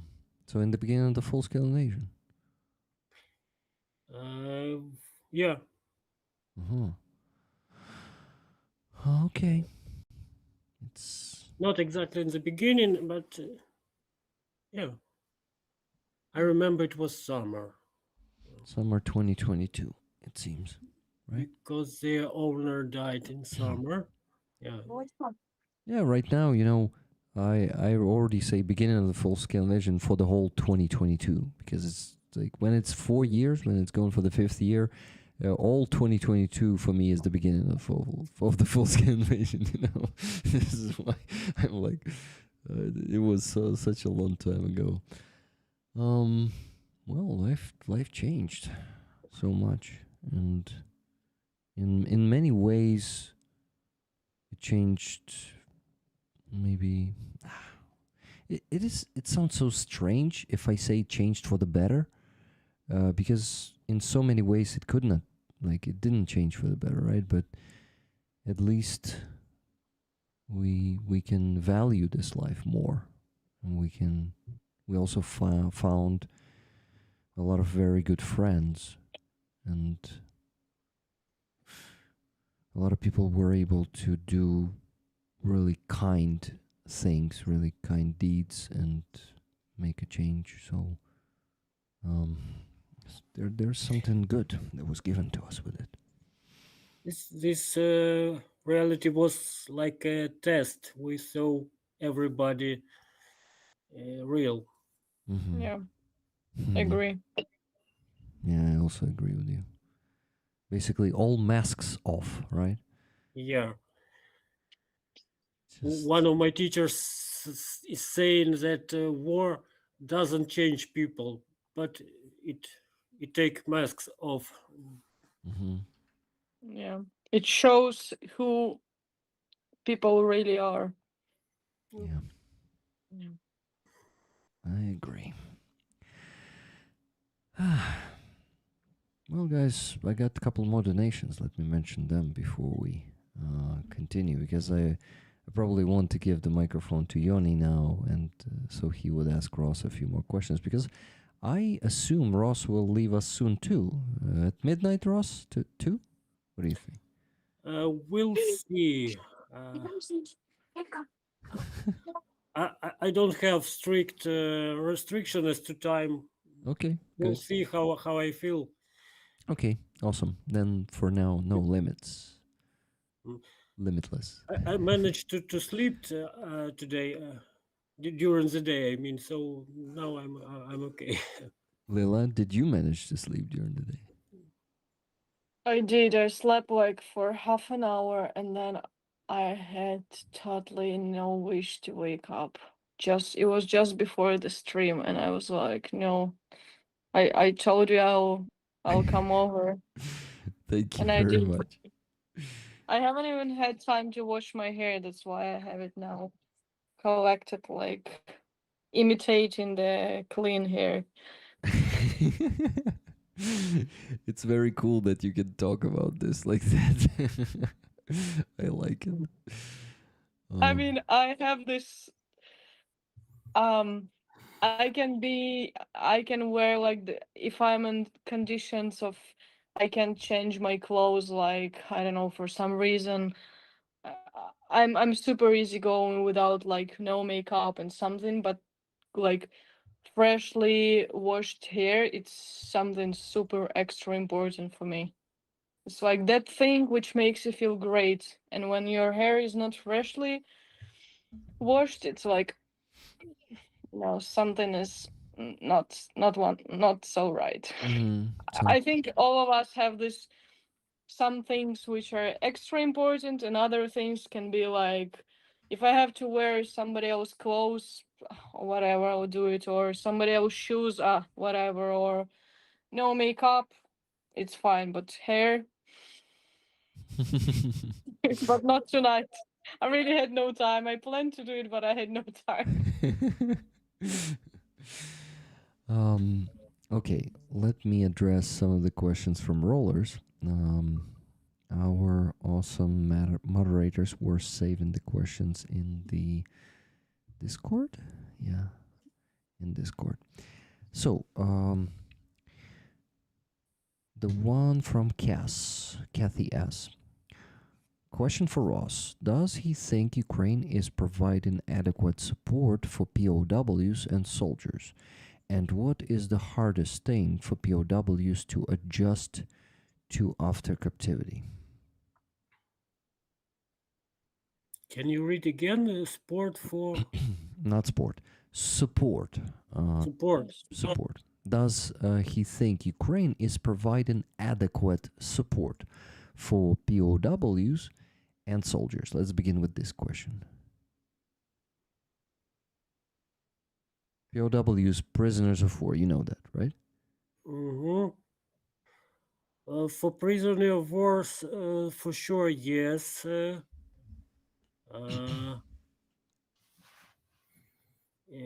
We have long-term program which helps them to reintegrate, and also there are a lot of support with documents, with possibilities to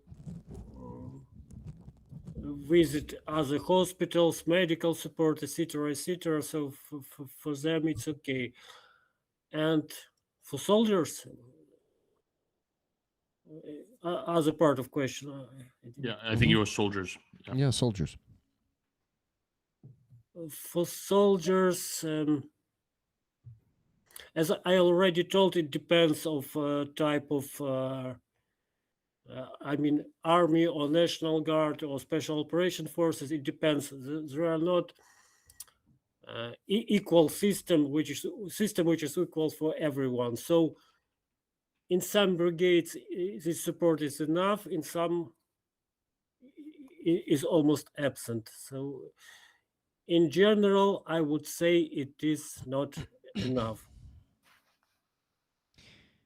Ross, I just okay. There was the second part, but I need to remember this question. Rick asked about. Yeah, okay. I hope I remembered it. And what is the hardest thing for POWs to adjust to after captivity? Зрозуміло питання. Do you get the question? I got the questions, but I think how to answer because it's individual. I cannot say there is something common for all prisoners. Mm-hmm. Can you just, from the top of your head, if you say so, guys, in English, recall a couple of cases of the hard things for some POWs to reintegrate? Maybe the most common cases, common things. Thank you. I think I found a common thing. It depends a lot of the family and relatives. For example, the toughest story I heard when one of our guys came back and he knew that his wife is already his former wife. He divorced. He found another man during he were in captivity. So it was shock for him. So maybe assuming that, I would say the most common problem is to rebuild the relationship with their families, with their relatives. So this is, I think, the common problem. If even if relatives are okay, a lot of guys who come back from captivity, they feel like shame or something, and so yes, rebuilding this relationship is the common toughest thing. Thank you. Is it common that they go back to the army to serve after being in captivity? It depends. because after captivity they have right to dismiss, to retire. But from my practice, I would say 50-50. 50% say I will never go to the army, and other half saying, yeah, I come back, I will kill them again. But now I will not go to I will not be captured for sure. Mhm. I wonder, actually, if there's any Ukrainian soldier who was captured the second time. I was actually going to ask the same question. Honestly, I don't know. Yeah, and it's Sounds I tough. heard about Russian who were captured Yeah. twice, but Yeah. I don't know about our soldiers. But with Russians, it's like easy because By choice. yeah, the thing is, Russians don't have the choice to either delist from the army. They will be sent to the front line once again, and they will be for the second time. They will be for sure sent on the meat assault. That's how Russians do it. You guys know that I listen to countless interviews with prisoners of war with Russians in Ukrainian captivity. That's where I know that from. They tell it themselves. Actually, before exchange, before going home, Russian make our guy to sign the paper that they would never fight against Russia or something. Mm-hmm. Yeah. So basically, Russians don't have a choice. But when our guys have the choice, once again, it's not always in their control if they will be captured or not. Even if they choose not to get into captivity again, they might be just unconscious when they are going to be captured. So there's a chance to get there the second time. Well, that's what they say. Mm-hmm. You mean Russians, soldiers? No. Our soldiers. Our soldiers, yeah. I mean, of course, they kind of have no intent. I'm just saying that there might be a chance that of course. they end up in captivity the second time. But it would be a total nightmare. Just imagine getting out of that hell to end up in that hell once again. By the way, Ross, you're a religious person. Would you call captivity hell? Russian captivity, of course, not our resort captivity.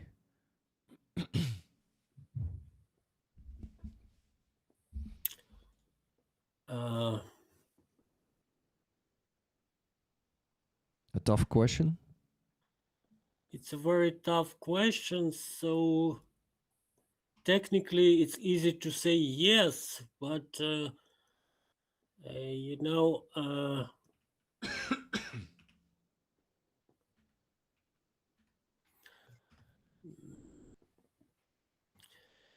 I think how to answer without going in deep philosophy.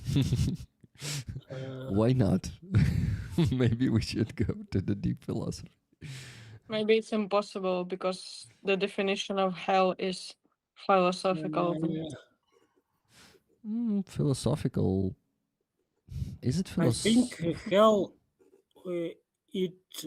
hell when you don't have God in your heart. It doesn't depend of. It depends of external circumstances, but the most essential what is inside. So technically it's hell, but it depends of inner position. Mm-hmm. Interesting. Thank you. Thank you for this answer. Because on Free Azov, on the signs, a lot of signs say captivity is hell. That's why I asked, because yeah, it might be different for different people, but for you as a psychologist and for a person who believe in God, I needed to know your opinion.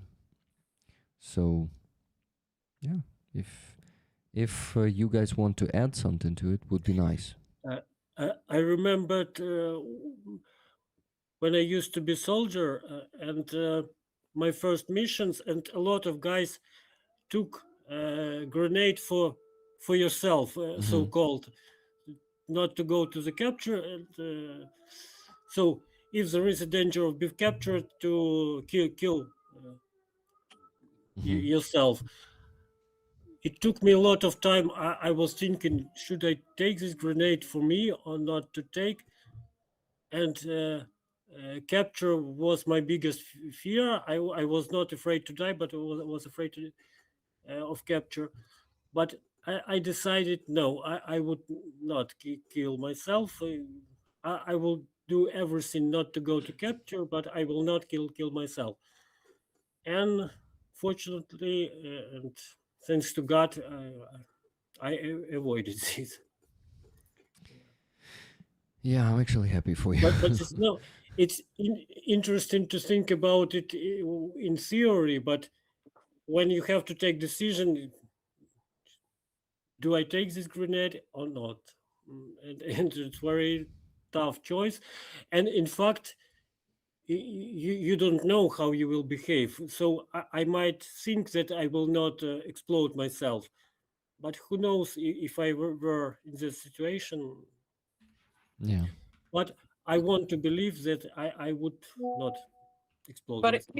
isn't it better to still have the grenade in case if you will have the risk to go to captivity and not use it, instead of if there is a situation when you decided not to take the grenade, and then you like in a couple of you're surrounded by Russians and you don't have this grenade, because this grenade, it's like a plan B that you may use and may not use. No. I had grenade with me, but Oh, it's like okay, a symbolic grenade that guys saying this grenade I yeah, will use only for yeah, for myself. yeah, I mean, okay. So you kept the grenade, but you of decided course, not yeah. to use it in case you'll be in risk to be captured. Okay, I got you. Actually, I have one more question for Ross because it's related a tiny bit to this. In Finland, we have military service and we don't have war, so obviously we don't need psychologists as much in the army as in Ukraine. So what we have is the military chaplain, who is actually a sort of therapist as well for conscripts. And usually they are quite modern people, and they also talk to people who are not Christians, and they are usually very friendly, and they give us some lectures from time to time during the service. But then if we have some problems, they are also the ones that we go talk to for personal issues, and they are the ones we go talk to if someone, I don't know, is bullied in the army or whatever. And they are also the ones who give us lectures on what to do if your friend dies, what just like kind of like mental preparation courses. Do you have the same system in Ukraine, or are the chaplains just religious, or are they also serving this sort of therapy role? Because obviously religion and psychology are not the same, but they can be related in some cases. So is it something you have also in Ukraine, or do you separate the both? Yeah, we have them. They are not so numerous as psychologists, but still they are. And again, it depends of the personality. So some chaplains are afraid to go to Close to the front, to or be near front line, yeah. and some are going to the position and they are not afraid, and Yeah. so they are different. Yeah. But do they also serve a sort of role for therapy or for something like that, or is it purely religious? Because in Finland, it's not so religious. Even if they are priests, they are almost as much therapists or than as priests for us. But in your case, in Ukraine, are they mostly for religion, or are they also there for psychological support for the troops? I would say they are more for religious support. Oh, yeah. and for some rituals like funerals, etc. For some ceremonies, but I remember first day of invasion, and I were in територіальна оборона, як буде? Territorial defense. Territorial defense. Territorial defense, and a lot of people from different areas, and it was like a gang, not like a military department. And there was a priest between us, and the place we lived, it was very messy, and nobody cared, and he started to clean the toilet. He didn't ask no one. He was older than most guys. He could say, he could order, but he did nothing. He cleaned the toilet himself, and other guys saw this, and they started to help. We organized like a schedule, etc. So with his example, he showed like Yeah. Nice. to go. So He showed the leadership, the Yeah. real leadership. Yeah, leading by example. I can Amazing. add to Ross' answer.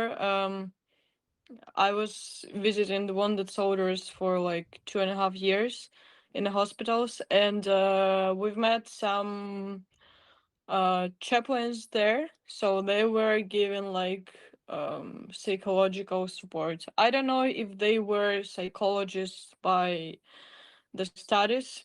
I'm not a psychologist by the studies. I'm a social worker by the studies, but I was also given like, I call it emotional support, not to trigger people with the psychological support words.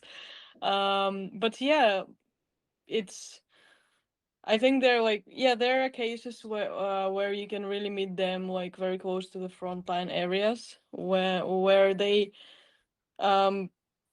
like show the techniques, give the psychological trainings for the troops without actually pushing their religion and without being like too religious, like not like only, oh, God will save us, no, but like really giving useful information, but you can, after talking with them, you can feel they're religious, but like respecting others. That's true.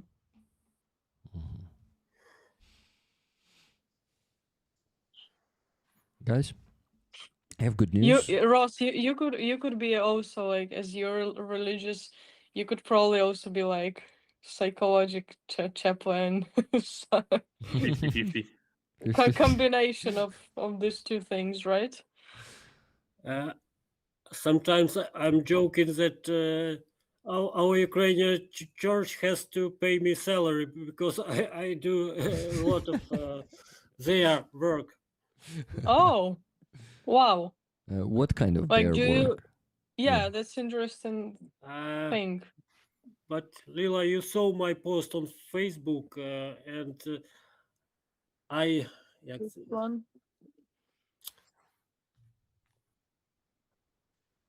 I do a lot for better understanding of Christianity, at least in my country, because most people understand it very primitive, and unfortunately, priests don't know how to describe it in a modern way.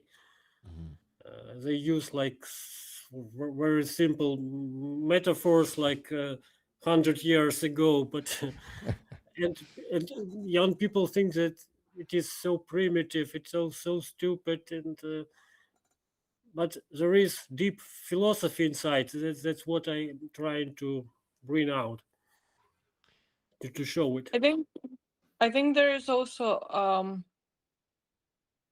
because my dad is religious, and but since the beginning of the full invasion, they were, and he has his friend is a priest of Protestant church, so Protestants who are like doesn't have so many of these unnecessary things, so they're like simple, more close to people, kind of priests.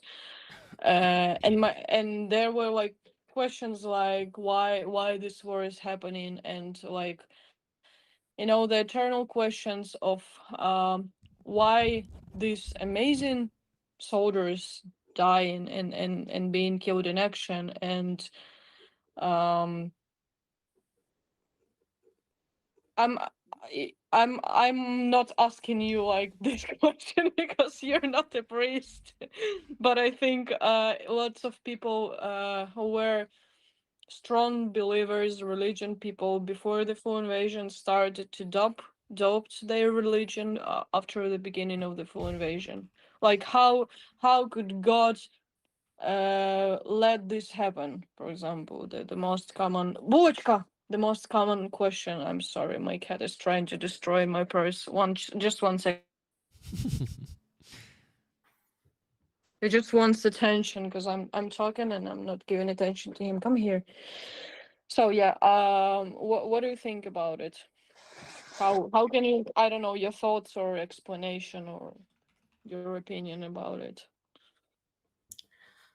I think it's a bit childish attitude to God. Like, you have to meet my expectation. You have to meet my thoughts about what is good, what is wrong.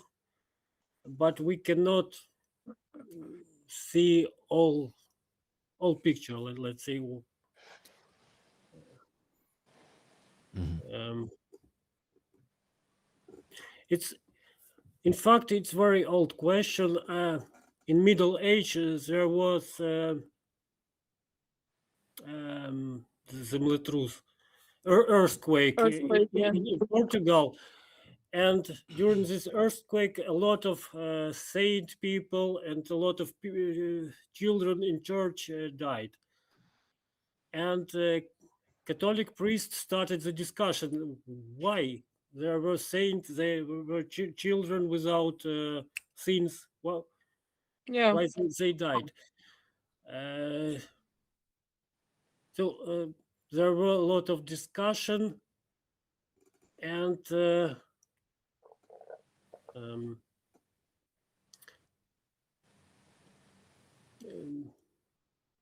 maybe there are still discussion, but um, the most common conclusion that we cannot see the whole задум, як буде. Idea, plan, The, maybe. the whole plan, yeah, we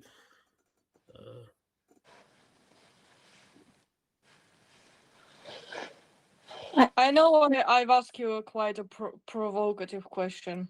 yeah, and my No. opinion, yeah, my opinion, people are responsible for what they do, so we're asking how God let this happen, but why we don't ask yourself why we didn't build strong country, strong army, why we let Russian invaded because we were slabky. Weak. We were weak, yeah. It was our choice. We were not responsible, not realistic. But it was the choice of our parents, not even our choice. That's the point. Because when 20 years old guys die, they were not even voting for like the presidents. They were not really influencing on the government choices, and but they are the ones who are paying for the fault of their parents. You know what I mean? That's it. Just now I feel this pain of like unfair thing of young people paying for the choices of the past of their relatives, or maybe not even the relatives, because for example, if there is a family of a very patriotic family, and then somebody from this family uh, gets killed in action, and it's, you know, they were he was patriotic and he was responsible for his actions, but he got killed. Like, it's, you know, it's not his fault, and it's not, he did what he could, and he paid his life for Ukraine.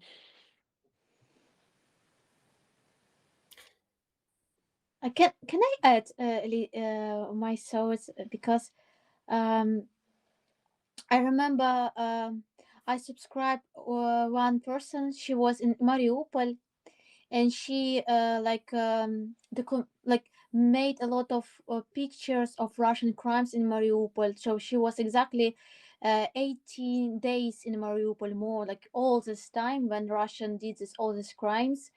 And she is absolutely powerful person, and she exactly described the situation when in Mariupol it was some people that begin to be like animals, so they begin to stole the food, stole, even not stole the food, they begin to stole technique, or you know, another different stuff.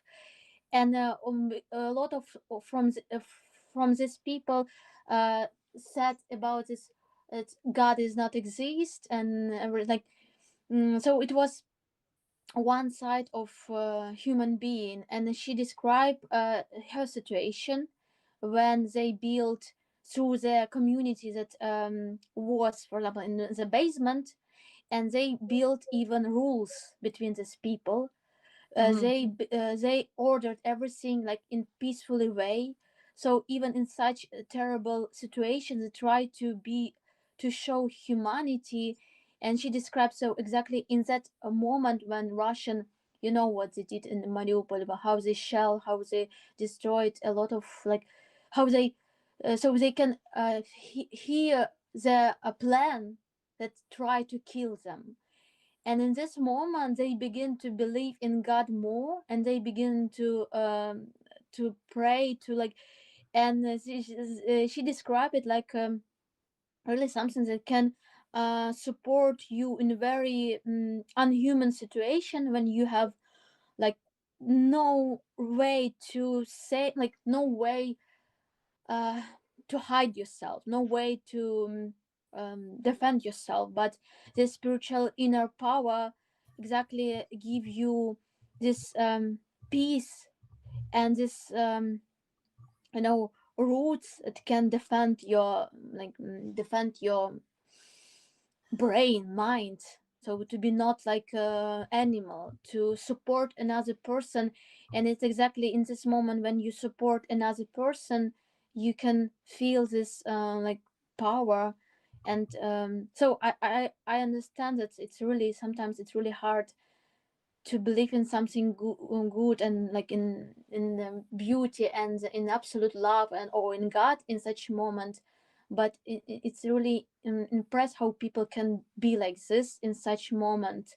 And I don't well, I also have the question to Ross, that I heard about this like messages, everybody in the war begin to be like, even atheists begin to believe in God in the war, because there is a such situation when you nothing like can hide you, but you are safe because of some like magic, or like, I don't know, maybe it's just some propaganda, or I don't know, or but I heard about it. It's in such situation everybody begin to believe in this, because mm, there is really something that you cannot describe and understand with a human mind. And you can just feel it. And for me it always was about exactly why it's maybe very connected with psychology, because it's all about your inner power. So it's like we can see a lot of difficult, a lot very big tragedy, but we can save our like inner power to like to go through this with understanding of humanity, and with understanding how to be how to be human. And it's really like big I don't know, but it's really hard to explain to a person who lost her child or something really precious, and that is why I never said something to person who is angry because of some like difficult in the life, because it's always very very hard. So just want to ask you about this understanding that maybe it's lie, I don't know, that there is a such uh, feeling that everybody in the world begin to believe in some like something that's bigger than you, something that you cannot explain, and like God or law. I don't know how to say in English. I know, I understood. Yes, there is such expression that there is no atheist in trenches. Popular expression, but that's not truth. I saw many atheists in trenches. There are, so I would say it doesn't depend. So faith, religion, belief, it's personal choice, or sometimes it's indoctrination. But mostly it's real faith, real belief. It's personal choice, and it doesn't depend from war or that. But let we separate. There is such thing in psychology, such psychological defense as magical thinking. For example, many guys wear something like this and believe that it would protect them. It's magical thinking. Of course, this will not protect me, but they believe, and it's magical thinking. But it's not the same thing that belief in God and magical thinking. These are different. So let me separate those. Or they don't shave the birds because they believe it Yeah, will save them. yeah. Or I remember I it were our first combat, and I met guy who doesn't wear this medical kit. Ну, аптечка, да, medical First kit. aid kit. Yeah, Uh, I, first I'm aid. saying, stop, hey, where is your medical kit? And he was very afraid. I don't need it. What do you mean? I don't need it because I will not be wounded. So it's also medical thinking. Magical. He's so afraid to be wounded that uh, he doing some magic. I will not wear it, so I will not be wounded. But this is different from religion. It's other thing. But some people spoil it. Yeah. So I'd be clear. Oh, wow.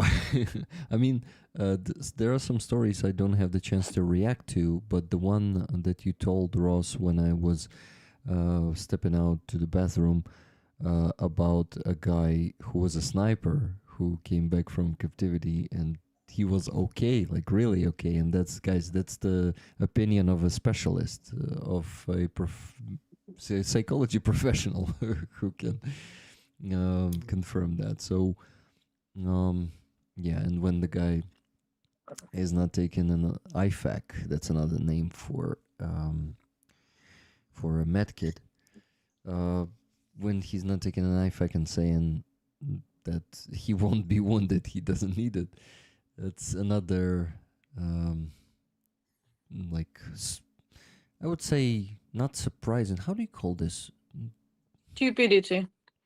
No. I just want to say that this case is like making me. What's the feeling? Damn it! I forgot the English word. The other word for surprise, guys. Shock. Shock, yeah, probably shock. Thank you. Superstition.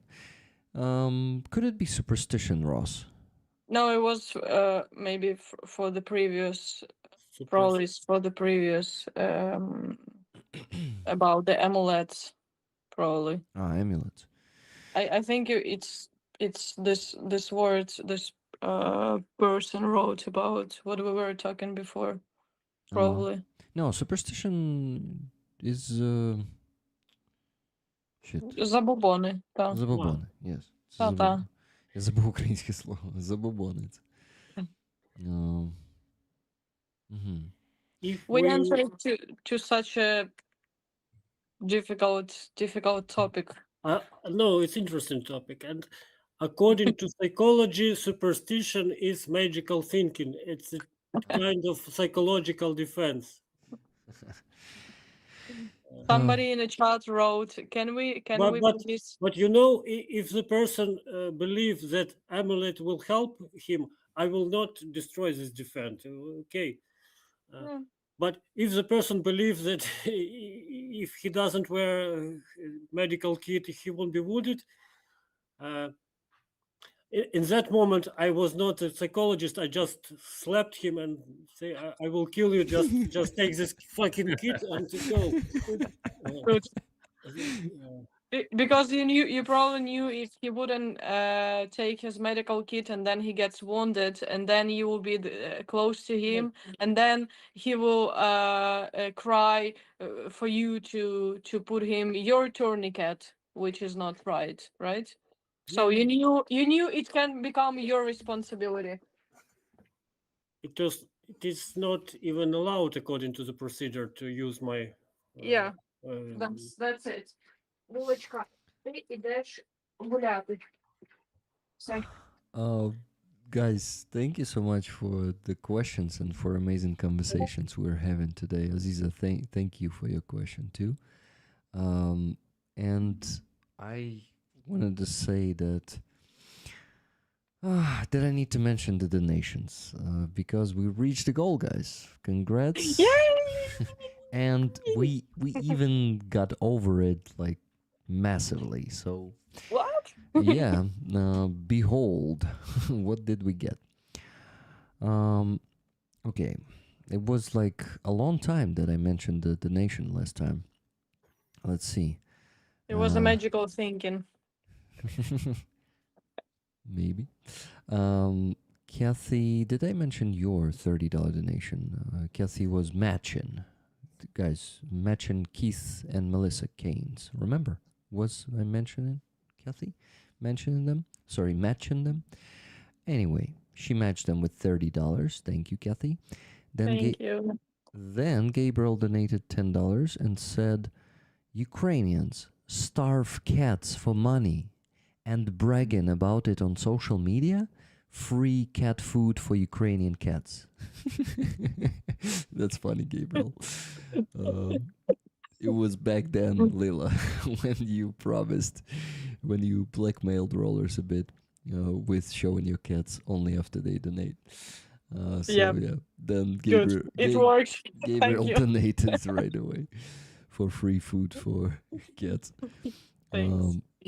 After that, Alex donated $100 and said, wonderful stream, Rick, and amazing concert with Aziza. Aziza, once again, that was amazing.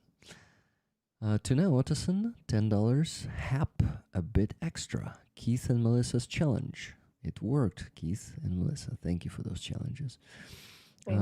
Then, Andrew V donated $10 and said, hello and good wishes to channel/rollers. Noogies, and he add in the brackets what that is in Ukrainian. So he wrote, Noogies, треться кісточками пальців по головах.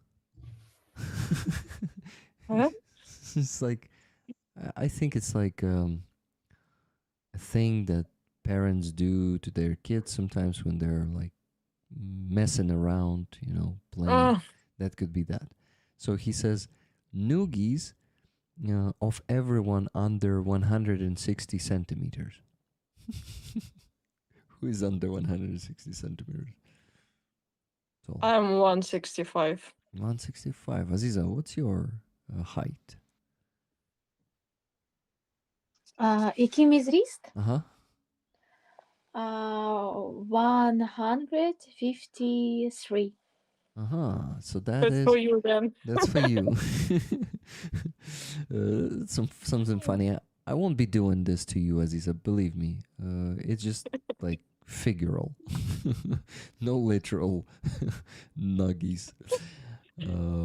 Ross, what about you? What's your height? Under 160 or more? I'm tall, 188. Oh wow. Joni, your turn. 187. What? Wow, you guys almost the same height. 188, 187. I'm 175. Yeah, so somewhere in the middle. Thank you. That was funny. Next donation was from Max L, $33.73. Thanks for your continuous support for Ukraine. Thank you, Max. $10 from Wizard of Ooze. Thank you, Wizard. He is a quote man. He's given a quote this time, and he says, "For Ukraine's war cats, tiger, tiger, burning bright in the forests of the night, what immortal hand or eye could frame your fearful symmetry?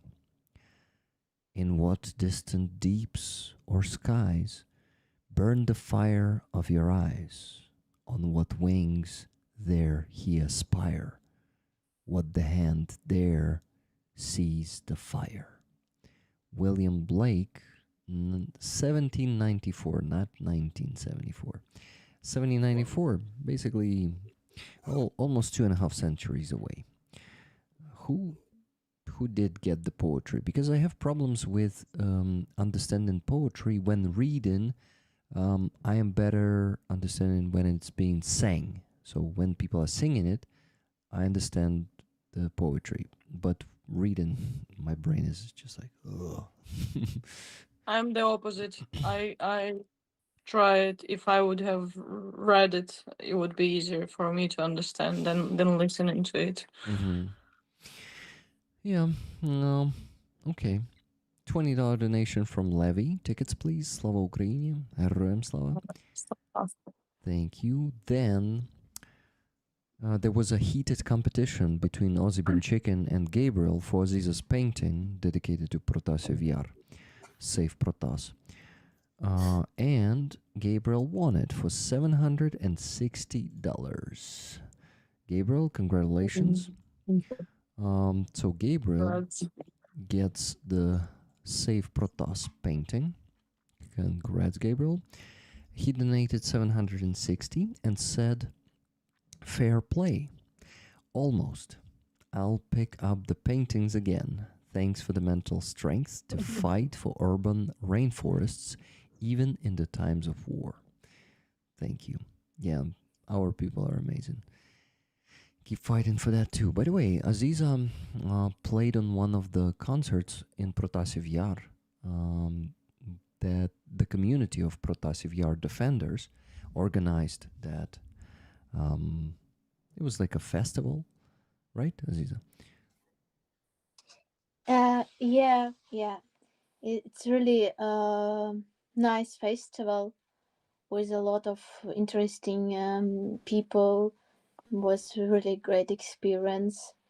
Mm-hmm. And I like I really like honor it's honor to me to support them. That is why when it was again the information this year, maybe 2 months ago, that it was a danger that one business want to take part of Protasiev Yar again and build exactly in this place where they always did this festival.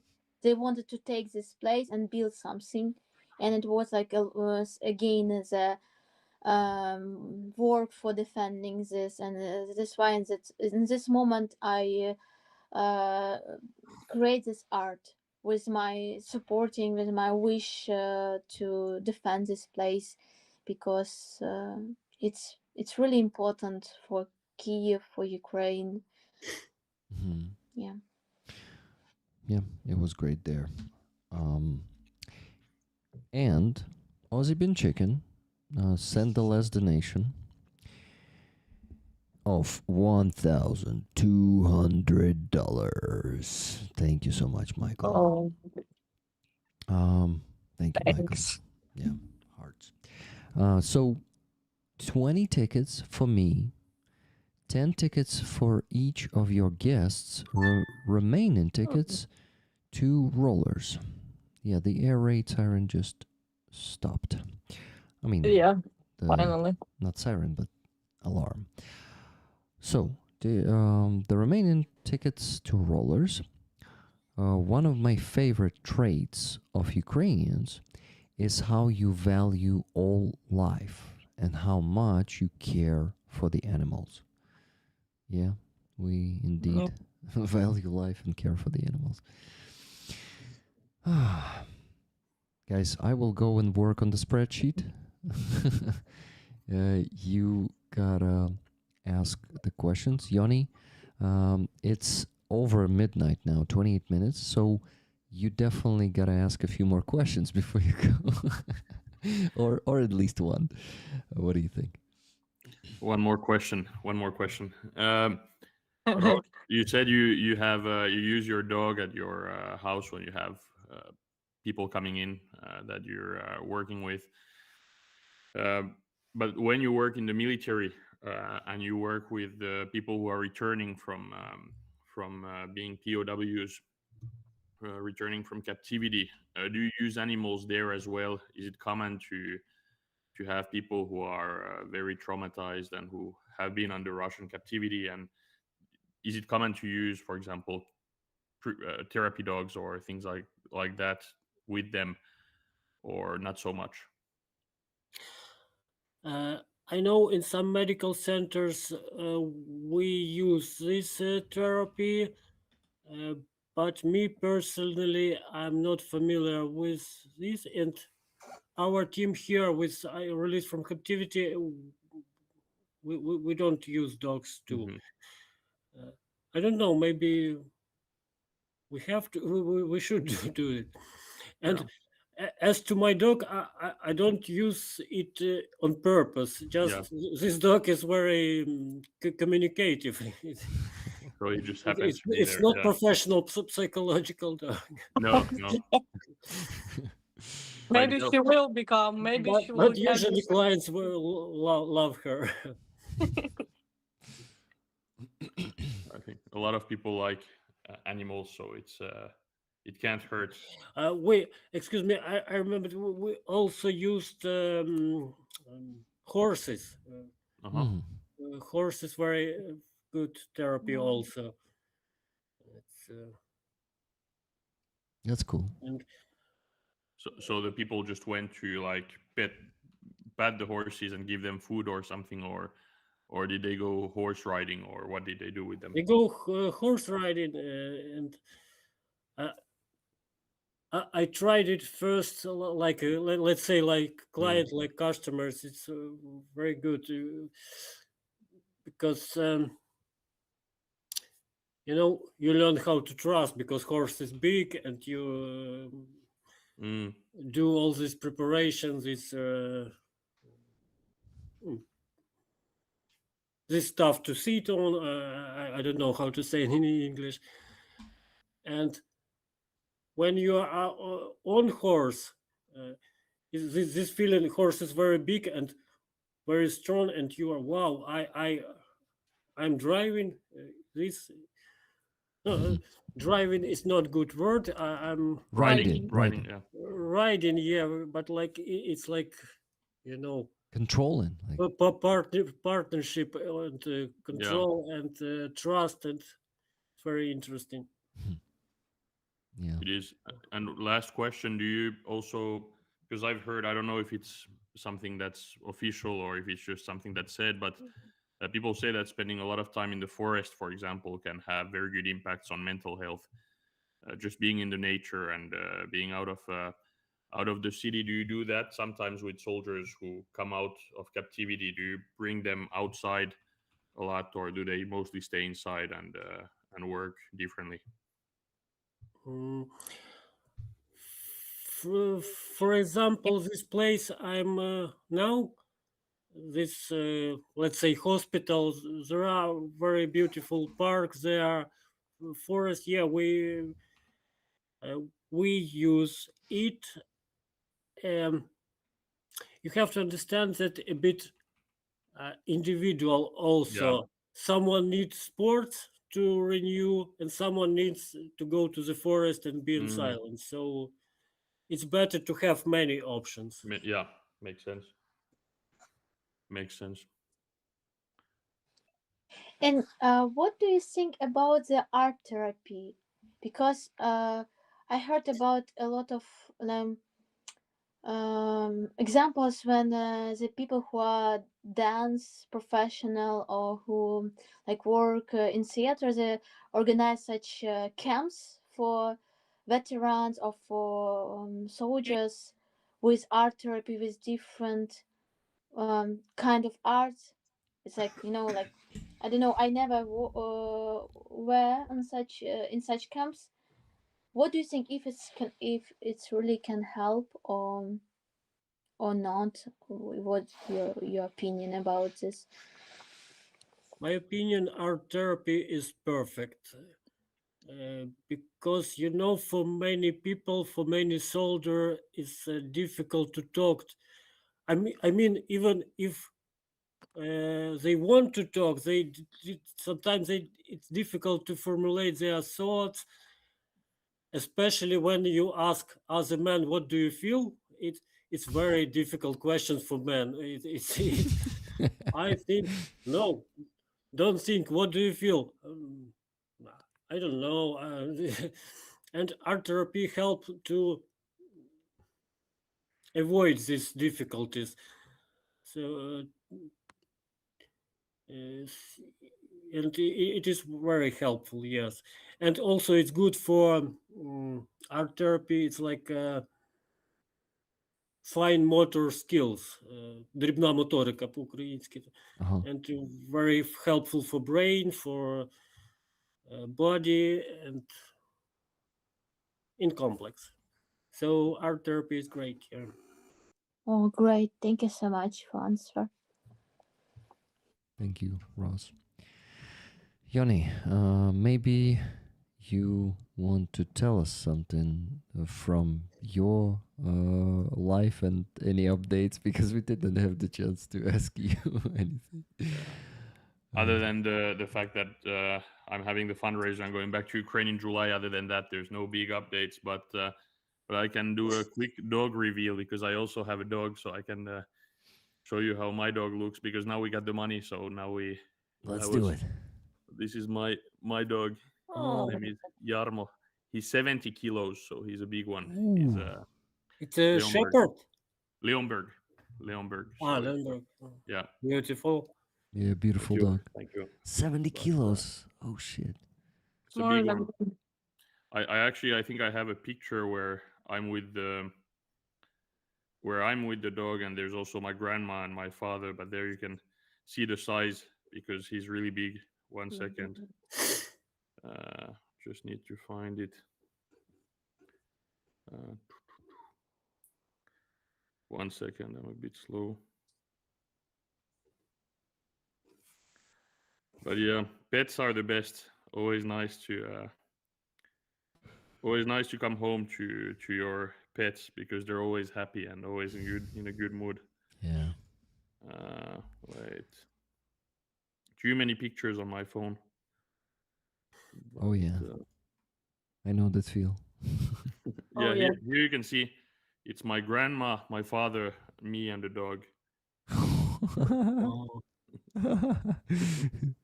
So he's big. beautiful tongue. Yeah. Long one. Long one. Yeah. But thanks for having me. It was great seeing you all, and really interesting talks, and hopefully see you again soon. Thank you very much, Joni. Thank you let's- for your questions, and nice to meet you. Nice Joni, to meet you. Thanks for your Joni, answers. may Really interesting. Yeah, Joni, Joni. Joni, you. may I ask you to send me the link to your fundraiser? I want to share it with rollers so they would donate. What patches do you have there? Well, I'm gonna check them out. Yeah, it's just one Swami battalion patch and 2 unit patches for the sixth operational detachment of the Hur, and so Timur, and then for the 92nd for 2 marine units and 1 ground forces unit. How many cars? 4 trucks and 1 EcoFlow and 1 generator and 1 thermal drone. How much is one truck with 69 Sniffing Brigade these days? It's around 20,000 or so. So in our fundraiser, the total for four trucks plus the drones and stuff is, I can tell you the exact sum, but it's 86 for 4 trucks and a drone and stuff. So yeah, guys, go check it out. I think I have the link. No, I still don't have it. No, I'll send it 1 second. Yeah. Sounds good, but I'll send you the link on WhatsApp and yeah. I'm gonna post it in the chat right away. Thank you. See Thank you you, soon. Joni. Have a nice evening. I was happy to see you, Thanks man. everyone who donated as well. Thank you. Thank Yeah. you. Bye. Bye-bye. Good night, Joni. Bye-bye. Good night. Okay, I need to readjust everyone now because now people see half of your faces or half of your bodies. It looks strange. Not so bad, at least half of us. Yeah, at least half. Yeah, good point, Lila. Good point. Oh, friends. Ideally, it would be awesome to finish the stream in 20 minutes, so I could remain more or less on my schedule, sleeping schedule. So for that, I need to do the raffle, but we still don't have all the tickets given. The free tickets given to rollers. Nikki is working on it right now. No. Right now it's Tuna. Tuna, I guess, is working on that. Yes, Tuna, thank you. You guys, Tuna will give you commands into the chat if you should do what? If you should give pluses. When she asks you to give pluses, give them, and she will put your names there into the what? Spreadsheet. Thank you, Lila. I'm tired. You see, it's already almost my bedtime. Ross, my question. Remember, I was reminding myself to not forget to ask you the question. So, this question, you may not answer it if you don't want to, but it's about the infamous regiments we have in Ukraine. These assault regiments that some of them have 15 battalions in them. So, and the 425th Regiment has 10,000 people in it. And there are reported, and it is confirmed by our ombudsman, Ombudsman's office confirmed violations of human rights, like torture, beating, and different methods to make the mobilized soldiers go on assaults by the commands of that. What do you think about this in general, if you want to express your opinion? Because I know as a soldier, you may be not really, like, how would I say? You won't have that much wish to talk about this. But some soldiers do talk about this, and some officers too. You're an officer, you're not a soldier. It's because, like, in National Guard, the situation is much better, and such shit, I've never heard about such things from the National Guard. So, of course, you serve in National Guard, and you guys have a better situation there. But these regiments are called the Syrskis guard, basically. And this is something that Ukrainian society is very, the problem is such treatment of the soldiers is also undermining the popularity of mobilization, because these these regiments are being the priority replenishment units for the mobilized people, and people are being more afraid. And ideally, those regiments should be, well, there is such between, like, Ukrainian, I don't know how to call them, leaders of minds, let's say this way, to just take the people from these regiments, basically dissolve the regiments and send them to the brigades that are lacking people. There are, like, almost all of our brigades who are holding the front line, they lack people. At the same time, these regiments are thriving with people. And unfortunately, the losses there are pretty big, and of course there's no assessment of the effectiveness of the commanders in terms of saving the lives of their soldiers. So what do you think about the situation in general, and what do you think are the possible solutions for this terrible situation?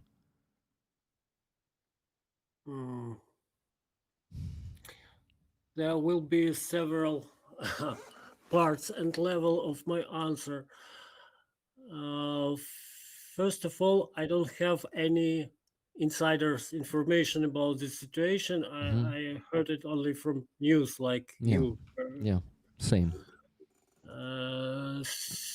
So I cannot say is it true, how what the problem is, but if there are rumors, there are news, and this one should be investigated. And bad things that as far as I understand, we don't have official reaction for this case. So it's about communication policy, which is not okay in our country. Yeah.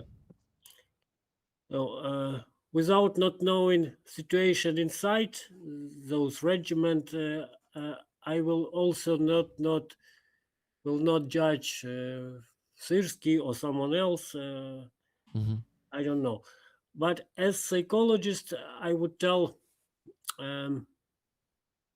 about some features of officers, military officers' minds. Psychologically, what is job of officer? You give order to people, and no matter how good you planned the operation, you know that some people will die. Yeah. And you literally send them for death.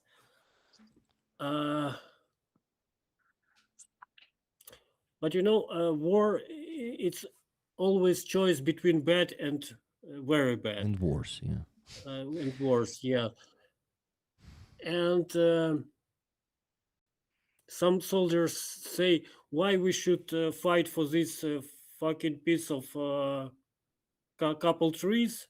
Why we should die here?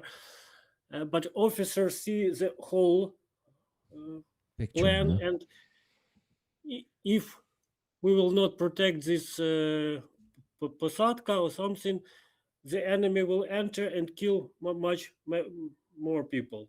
So it is a choice between bad and worst, and officer will have to do that.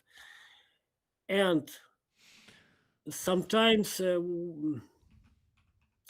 deformated by the choice. Some of them are really start thinking it doesn't matter how many people will die, it's just numbers for me. It happens. And some people in opposite, they try to plan everything to save everyone, but if you are not ready to to live with that decision that you send people to die, you will not be able to be an officer. So it's a very hard position, and a lot of officer have this professional deformation. So and such bad things happened. Maybe like this situation you are asking about. I do not. I'm not saying because I don't know the details. I heard it from you also, but it could be. Yeah, there's the thing is, it's not only the rumors. There is a Ukrainian officer. He was a commander of the battalion in 47th Brigade. His name is his last name is Shirshin.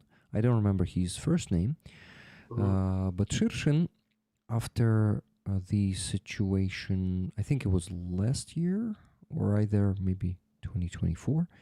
No, it was 2025. They were fighting in Sumy Oblast. 47th Brigade was there. He was commanding a battalion, and they were working alongside 425th Battalion. Regiment. Already there, then it was a regiment. So he came to the interview on Radio Svoboda, a pretty good media. And in the interview, he told his experience of working with their officers. What he told there is that they send their soldiers to tree lines and lying to them that there are no enemies there. So basically, they send them to the rear of the enemy.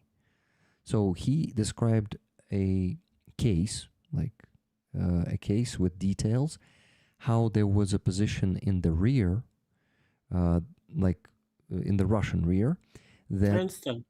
uh-uh.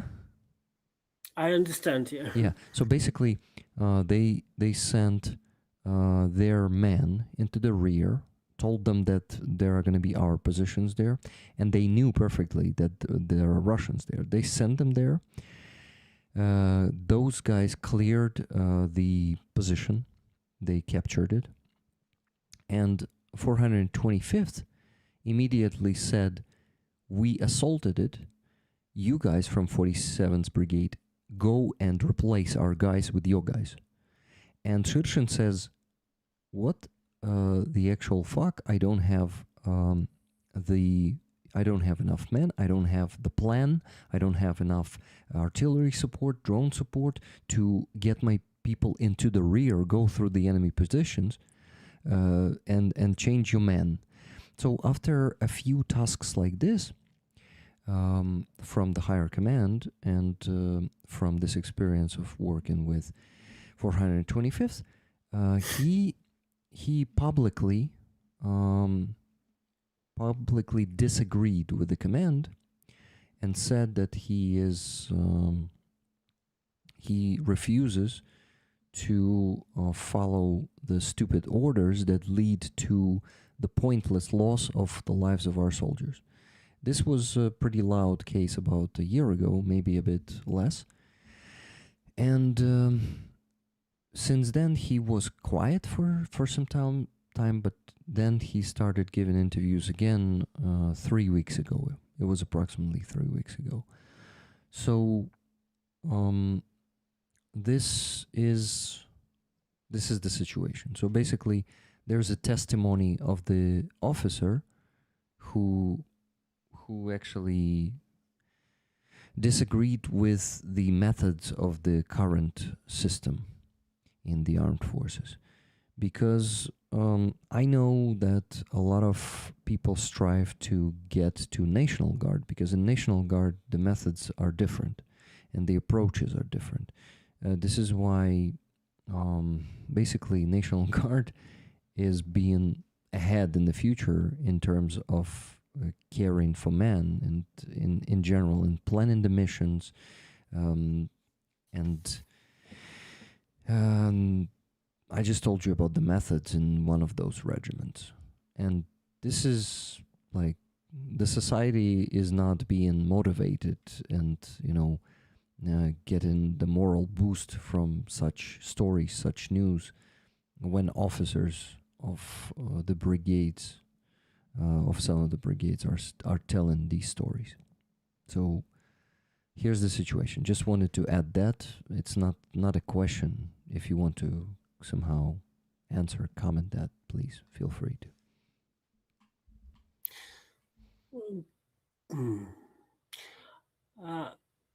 I don't know what I can comment because I'm from National Guard and I don't know. Yeah. Once again, I don't know the situation inside. Of course, I hear some rumors. I have friends I contact with, but still, it's war is a big chaos. A lot of rumors, a lot of I don't know overreaction, and of course, in case of our army, yes, we have a lot of people who are not professional on their position, and we have a lot of people with lack of moral qualities. It happens also. So from time to time, we will have those problems, but it seems to me it's a good sign. It goes to public because these big officers, big generals, they are afraid of publicity, so like this. So Yeah. and yeah, we Ukrainians like to criticize, but I have to say there are some good changement and movement inside the army. Yeah. So For sure. of course we would like to reform ourselves quickly, but we have what we have. And me, I can say I'm inside the system. It is very difficult to make some reforms in psychology, in Army, National Guard. I had a lot of conflicts and a lot of such things, and it's difficult, but we are trying. Yeah, and we have good news in this regard. 2 days ago, or was it yesterday? Well, no, I think the day before yesterday. In his evening address, our president, Zelensky, said two very scary words. I mean, scary for most of the Ukrainian politicians before this year. Army reform. The army reform is starting, is being implemented already in June.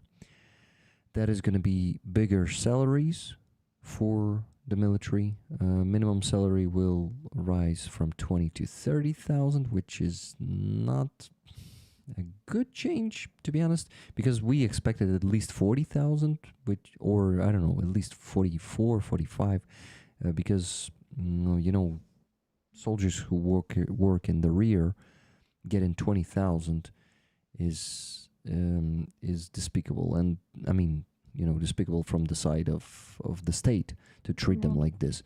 Increasing it from $30 to 700 or 690 is a good step, but still, I would probably like to see them receiving at least $1,000. But we have what we have, and the thing is, it's already good. It's already some step. Also, Zelensky announced the pay increase to the frontline soldiers, to those who get endangered, to 250 to 400,000 hryvnias, which is up to like $9,000. Well, 9.5. So this might be some seriously big money for people who risk their lives. And there are going to be other aspects of that reform that were announced. I did not translate them for you, but I may try to do it for Wednesday. But tonight, it's already almost 1 a.m., and we just cannot talk about the army reform today, but we have good news. It started, it was announced. Okay, it did not start. It was announced. And fingers crossed that everything works out perfectly, and also some changes in the personnel will be made, with the commanders who prefer the old way, the old Soviet way. It's maybe there is a place for them in the modern army, but there are great modern commanders who are not using the methods, the old methods that don't work anymore. And we have a lot of examples of such commanders. Ross, I think you know such people personally, modern commanders who are not stuck in Soviet Union with their heads, right? Yeah. Yep. I would like to talk about the military reforms in maybe next time, because it's a very long topic and interesting topic. Mhm. But now I would say maybe I feel some good vibes during last maybe months, Mhm. because Russians cannot attack well. We explode their petrol infrastructure. Yeah. But Putin is afraid to have parade, and Did you see the nets on the Red Square? But They it's a fake, fake, I yeah. think. Okay. Yeah, yeah. I've read it's fake. Ah, shit. Yeah, I fall for but it. we can dream about it at least. Yeah. I'm not. I'm afraid to say it is turning point, but it's at least at a new phase of war and a good phase for us. Yeah, Uh, for sure. And and 90 it looks billion, like, right? 90 billion also was approved. 90 We billion, got the and money. looks like we shifting this situation into our favors very slowly, very hardly, but we're shifted. Yeah. I'm not saying we will win tomorrow, after tomorrow, but this is essential step. And for me, I'm very glad, because mm, I, it seems to me, as a country, we looked too much what Western country will say, what our partner will say, what do they say to do, what they say not to do. I was screaming like there are no more adults in this world. We have to become adults ourselves, become agent. And it's hard to believe, but finally it happens. We're acting, and of course, still there are many problems with, with government authorities, but we are learning, and we are. I like the situation. Yeah, I also feel And the world same. is about to come to the very hard time, but we are ready for this hard time more than many other countries, because Exactly. we live in these circumstances for many years, and we are adults now. Yeah, now we Seems are the like that. adults. You're right. Yeah, Ross, I totally agree with you. I also feel this. I feel this positive change. And also on the front line, Russians are struggling to capture as much territory as they did last year. Even though they still keep advancing and they have some local success, it's not that bad as it was in November, December. Deep State was actually posting the summary for April, and I should have it here somewhere. Give me a second. So, for example, yeah, I don't even need to translate it to tell you because there are numbers. So here in I'm sorry, I'm interrupted. They don't have enough people to attack, and whatever he will do mobilization or they will not do, both decisions are not good for them. Mhm. I mean, for Russian authorities. So it's good. So, for example, look, the last year they had bad situation. They actually also had last year they had the same situation, but it was still the like more than now. Last year in April they captured 177 square kilometers. This April it was 141, and they started advancing much more successful in May. 449 square kilometers they captured last May. It's insanely big, but yeah, we will see how May and June and July goes. Last year for them, the green month, like May, June, July, August, were super successful in terms of captured territory. For example, in July, they captured 564 square kilometers. For now, the beginning of the year was not very successful for them, and let's hope it remains this way. But for example, even in November last year, they captured 505 square kilometers. In December, 445, and then February, 126. March 160, and April 141. So in April, even less than in March.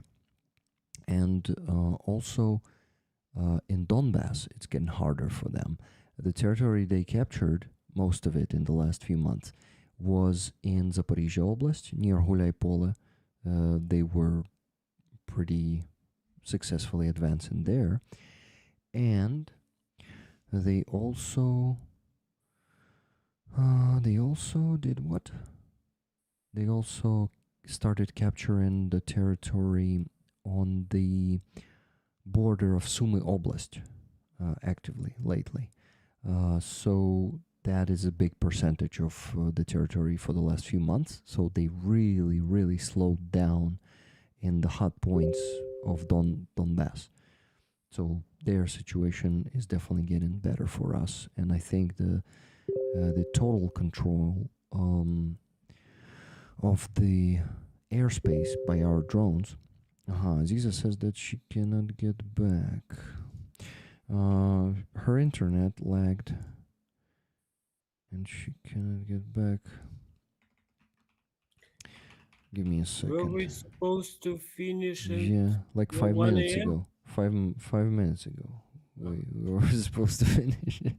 But I'm thinking how to let Aziza in if we cannot see her on this side. Zaraz.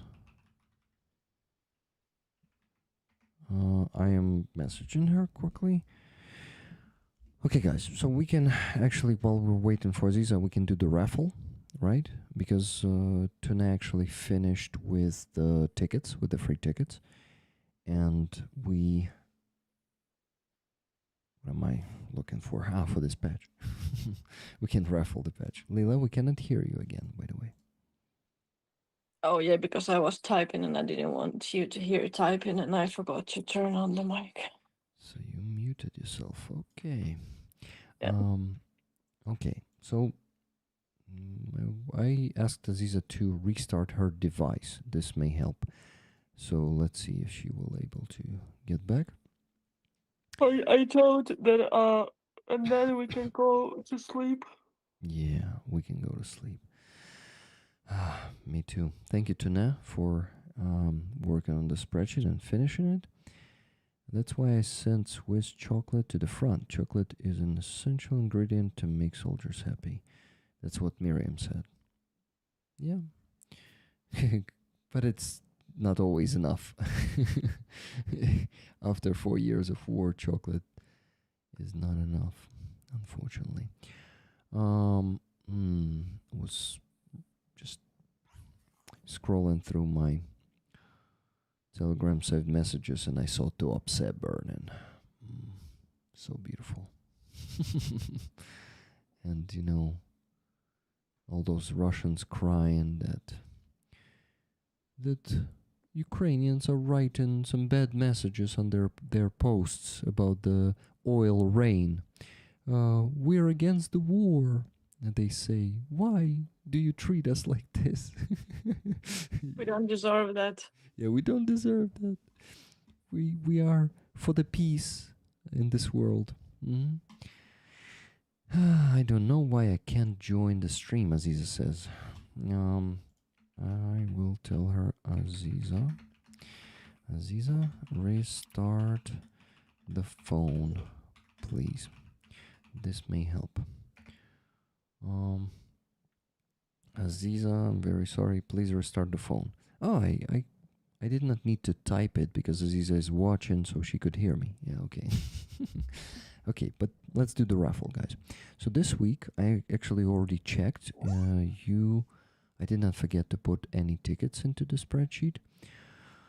So I check. By the way, guys, I forgot to mention that Robert Jonasar donated 8,000 hryvnias today to the base, and he said, Rick, could you send 1,000 hryvnias of this to Anastasia Havriluk to cover some postal expenses? Yeah, Robert, I will do that. So I counted in 6,900 of these 8,000, including the 9% fee and tax. Because I will have to do it this way. So 6,900 hryvnias gave rollers free tickets. Gave rollers how many free tickets? Let me tell you. 15 free tickets. Nice. Thank you, Robert. Thanks for that. So this week you guys bought 552 tickets. That's a great result. We raised a lot of money this week. Thank you for this. 552. Oh, different place here. 552. And I just need to show this to you on the screen. Yay! Aziza, welcome back. Hi. Aziza, so restarting your phone helped, right? Yeah. Okay, I knew it. So, we almost lost you again. Or was it Lila? Lila, did you disappear? Was it Aziza? Okay, it doesn't matter. Let's do the raffle, guys. Give me a second. I'll place everyone differently on the screen so you could see the screen better. Like this. And here's the wheel, number picker wheel. I'm gonna press the spin button in 3, 2, 1, and we are finding the winner of the raffle and the new happy owner of this patch. I hope happy. The happy one. Okay, number 21 this week. Let's go see who that is. Number 21. You guys won't believe it. It's T-Bone again. Yay!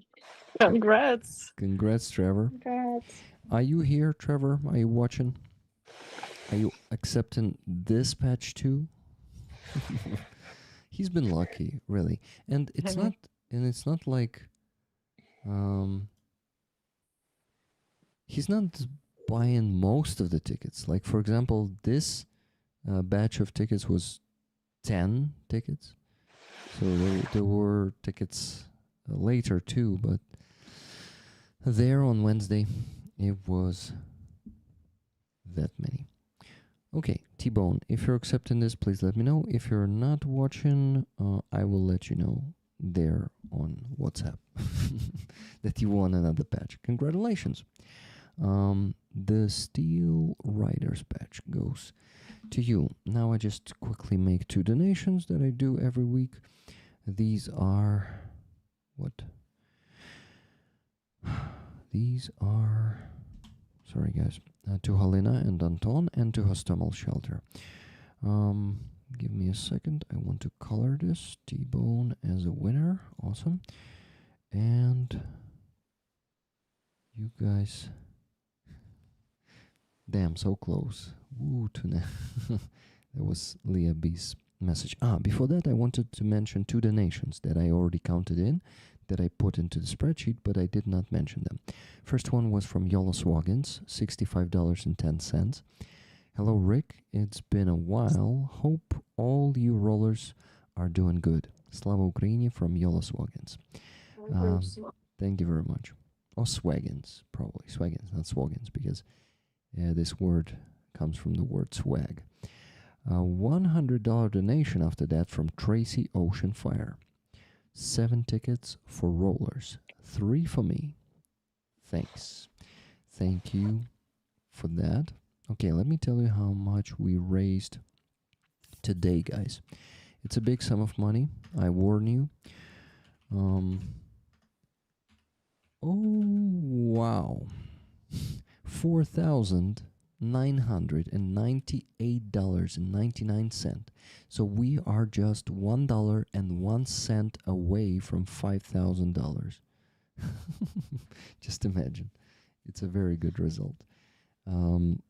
Thank you so much for this, guys. And in total, that is more than $6,000 this week, including Wednesday's $1,000 and approximately $100. Damn, this is good. Thank you for all the donations this week, guys. Now, so if anyone donates $1.01, we're gonna be exactly on 5,000 tonight. This would be great. So, what do? I make those donations quickly, but I think we can already start saying the goodbyes for today. Saying the speeches. Oh, look at them. They're being fed for your generosity, guys. Basically, Lila promised you to feed. I did. To feed them eventually. Don't push the phone. Don't push the horses.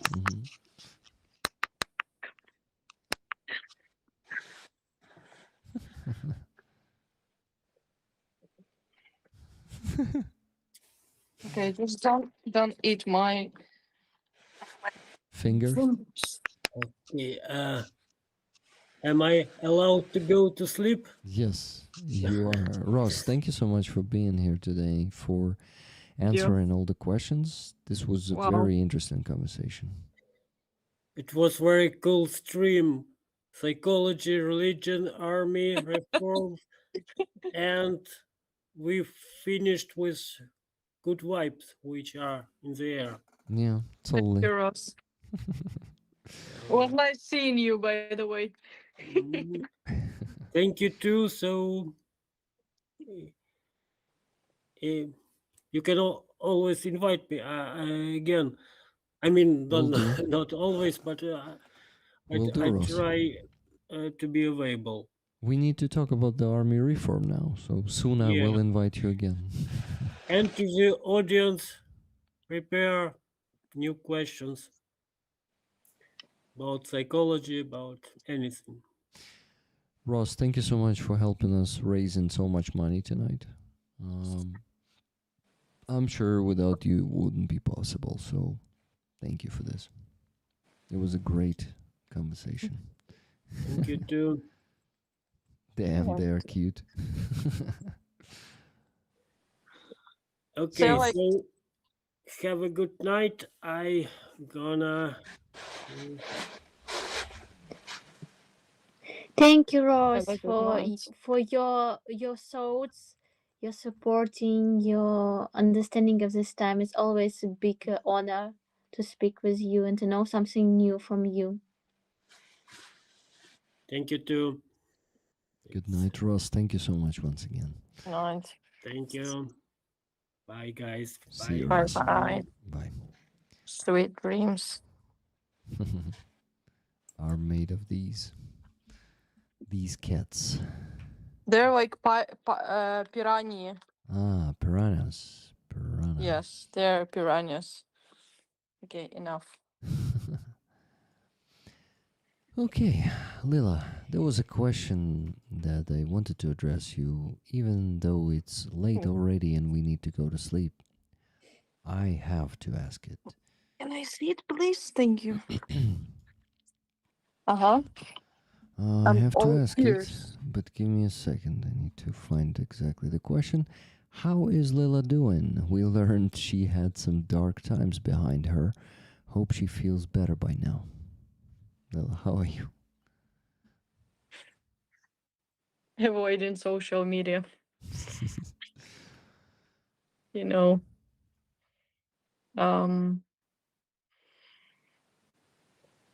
Hard times. Still the hard times. Thanks for the person who asked about this. This was Andreas. Lila, Thank you. do you think there's something preventing you from going to, I don't know, to psychotherapist or psychiatrist?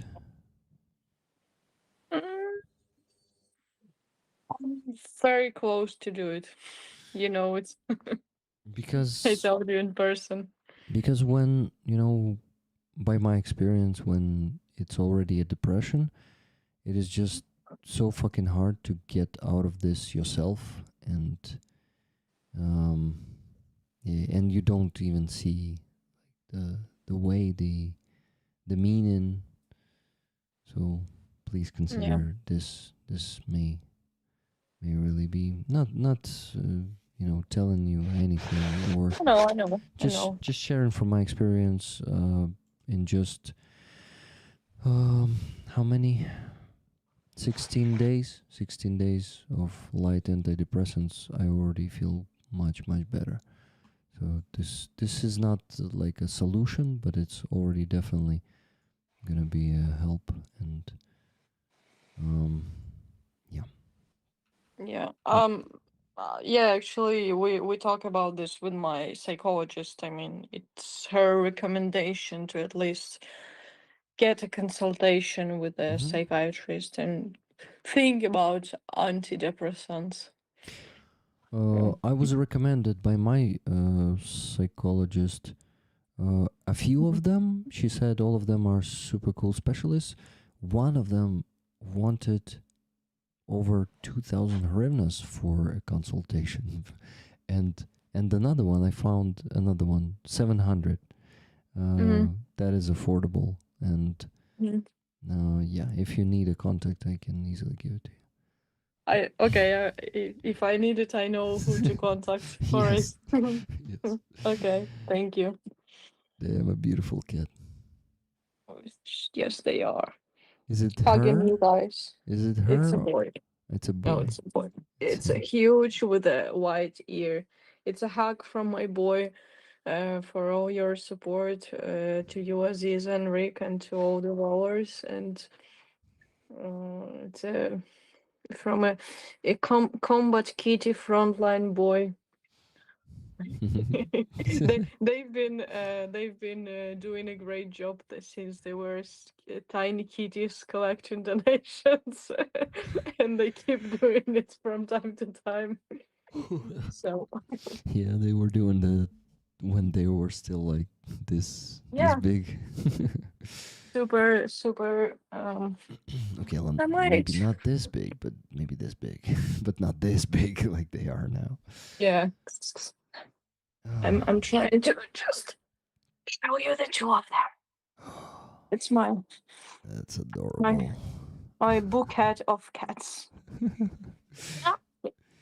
The bouquet of cats. Lila, the messages of support for you in the chat. Read them, please. Aziza, while I'm donating, it feels like you also did not talk that much today, and I would like to talk to both you, Lila and Aziza, more. And in the good old days, I would sit here until 3 or 5 a.m. in the morning talking to you, but We know about that. Yeah. but I better Old good time. yeah, but I better go to sleep as fast as possible. Okay, let me make the donations. Aziza, Yep. the microphone is yours. Please tell us what's on your mind. Guys, thank you so much for this night. It was I'm always happy to be with you, with Rollers, with Rick, with Lilia, with the friends of Ukraine, with people who can understand this time. Thank you so much for supporting Ukrainian army. You amazing people. Thank you for great supporting. Hug you all and take care. Till next Sunday. Yeah, guys, and please Have a safe also night. please also visit Aziza's streams. She's streaming on Wednesdays and on Saturdays on her channel. You can easily find her channel by just typing Aziza Iskender, not Iskender. As I was saying before, all the time, Iskender. She's Iskender. Yeah, Aziza is doing amazing concerts, and it is hard to like put the phone down. When I go there, I usually spend at least an hour there. Once, a couple of weeks ago, I went for groceries, listening to Aziza's stream. I stopped in the middle of the store, and I was putting the messages in the chat for like 10 minutes. Oh my god. So I basically ate my dinner like a few minutes later than I was supposed to. Oh, Greek. That's sweet. You're amazing. Thank you. Okay, I'm making the second donation, guys. I just donated to Anton Kristopin's PayPal. Huh? I- Your mic was bad. It was not my mic. It was Aziz's mic doing Oh. Okay. This is why I turn off them. Shit. From Rick Rollers with love, 20 USD for Anton, the Antonov Airport dog. Oh, that's how we do it. A donation to a stumble shelter. And of course, Slava Ukraine. And yeah, the second donation, guys. I'm donating 250 to Hostel Shelter tonight. Not 200 as always lately. Just a bit more today. Oh, since our fundraising was very good today. Thank you for this, guys. I'm happy that my improvement, my mental improvement, motivated you today.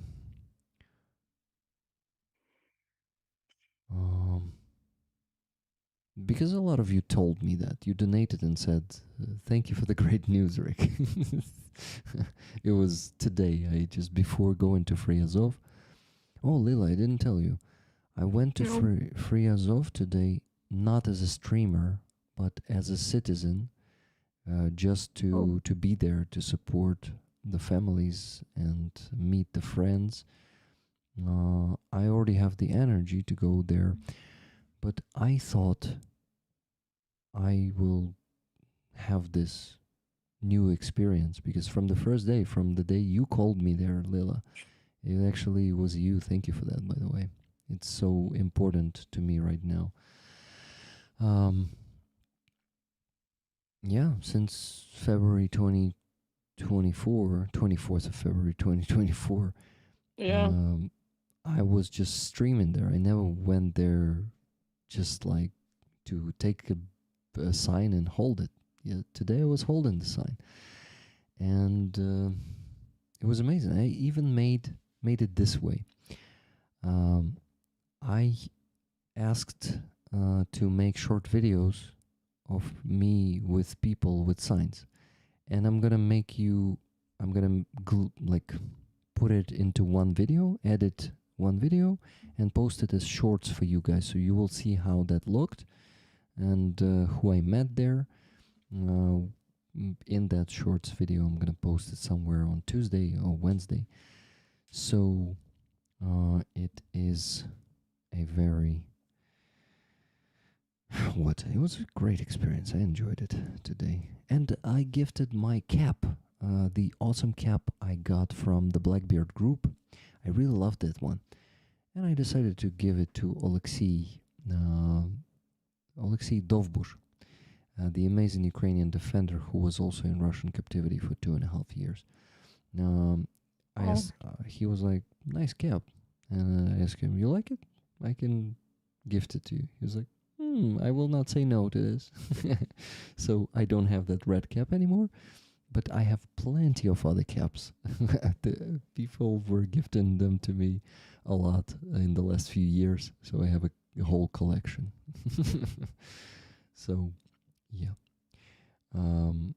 Yeah, so it's his cap now, that red one I was wearing lately. Okay, 2 donations made. Now I just need to send myself a screenshot to show it to you guys, and we can finally go to sleep. Just needed to share this experience about Free Azov. After Free Azov, I went to Helena's place, and she vaccinated us today. I have it on both shoulders, by the way. It was today the hepatitis A and hepatitis B vaccine. So, yeah, now I'm vaccinated against that. So we got the vaccine. Congrats. Thank you. And then we went to this concert. We were hurrying, and we got in time, even like before she started singing. So it was perfect. It was an amazing day, guys. Yeah. And yesterday I also was out of my home all day, meeting with friends, going to an exhibition. So I had great days off. Oh, okay, today's not a day off technically. Okay, good weekend. Yeah, that's how you call it. Good weekend. So, by the way, guys, we had 2 times $1.01 donation. So 2 people did that. Andreas donated $1.01 and said, "I am not the only one for sure." And Kathy S donated the same and said, "Had to do it. Have OCD. I have OCD," she said. Okay. OCD – це обсесивно-конвульсивний розлад. ОКР, так. OKR. Okay, got it. Kathy, are you serious? Do you have it? Or are you just making fun? So yeah, guys, we raised $5,001.01 today. Good job. Nice. My friends. Congrats. And yeah, Andres, you're right. We donate if you are in bad shape as well, Rick. Yeah, I know. But, it's not like I motivated you specifically. I just made you happier with that news. I know. That's it. Oh, by the way, guys, I asked Aziza to be on the stream in this beautiful Silanka. Do you see this necklace on her neck? It's beautiful. It's a gift she got from a friend. Damn, Aziza. That's great. She's not speaking. Thank you, Rick. Okay, guys. The screenshot. Give me a second. I'm almost there. I'm like distracted. But you see, there are so many things that I still did not tell to rollers. So how can I go to sleep in time? Not me. Almost there. Now focused on it, not even distracting myself. Guys, look at the cat, don't look at me. Look at him. It's him, right? Mhm. Yeah, it's him. And she is in a chair with me on the chair. Okay, guys, here you see the screenshot. 2 payments. One was done 9 minutes ago, the other one 7 minutes ago. 500 to Anton and 250 to Hostomel Shelter. Oh, the last thing to do, guys. Thank you for the gifted memberships and the super chats, the ones that you got me to the goal with. So I did not thank Force and T-Bone for 20 more. Simon Says for 20 more gifted. J. Carlos for 2 times €2 super chats that said Ukraine will win. Enter EU and NATO. Slava Ukraini. Heroям slava. Wonderful. Ukraine is needed in EU and NATO. Or rather, EU needs Ukraine actually more now than Ukraine needs EU. David 47, 1 gifted membership. Cass 10 gifted memberships. Gabriel 20. Alex 50. Martin UK 20. Andreas 1.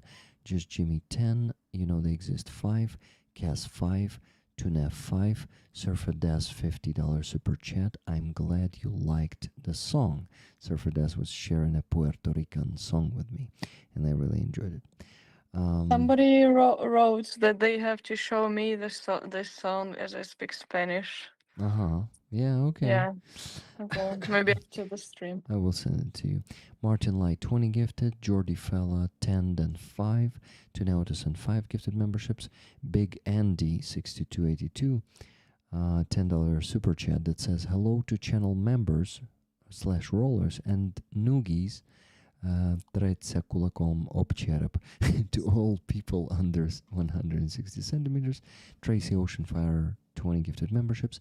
Leah B 20 gifted memberships. And Irma Westerback €2 super chat with no text in it. Thank you so much for this, guys. You got me to the goal of 400 of them today. You are amazing. And we did it in 4 hours and 12 minutes. Love you all, my friends. I'm so happy to have this stream together. Look what Big Andy did. He just bought a super chat that cost $1.01. This is amazing. Thank Is you. it also the OKR? Yeah, OCD. Is it also OCD. an OCD? Thank you, guys. This was a fantastic stream, a fantastic day, a fantastic life. See you all in the next one. No. I'm far from suicide. guys. Love you all. Aziza, Lila, thank you so much for joining me today. This was really great to have you. And you know what? Since Aziza is in Kyiv, let's maybe meet all 3 of us. Lila, what do you think? Will you be able to do it? Will we stream? Maybe we will stream. I'm not doing the coffee shop streams for now, but Oh, okay. I wasn't doing them for 3 weeks. But I'm thinking. Oh, But wow. but I'm thinking maybe it's time. Coffee shop stream. Yeah, I'm thinking not about the coffee shop, but about the walk-in stream somewhere outside. It's great weather next week. Yeah, actually, we could actually make. Bochka, don't fucking eat my tulips, please. We could actually go, gosh, somewhere like to see the lilac blossom, like Oh, to yeah. show the rollers how beautiful our Yeah. blossoming period finally. Let's do it. Beautiful it is. Let's do it on Tuesday. What do you think, Tuesday, yeah, it's possible. Aziza? Do you think evening, like 6 p.m.? It's probably too late. I will know tomorrow because I really don't know because a lot of stuff I don't know Okay. exactly. Okay, Aziza. No problem. We'll talk to you tomorrow. But let's try to do it. Okay. Hugs to both of you and to all of you watching. You guys are for me, you are the best people on this earth. You know. Thank you, guys. Good night, Thank you. the three of us. Love you. Good night to you. Have a safe night, peaceful night. Yep. Have a peaceful Bye-bye. night, everyone. And most importantly, you, Lila and Aziza, peaceful night in Ukraine is Good night. something that we need every night. Okay, live Yeah. prosper, and Slava Ukraine. Героям слава. Героям слава. Good night. Good night. Good night, rollers. And the sun will rise over the free Donbass.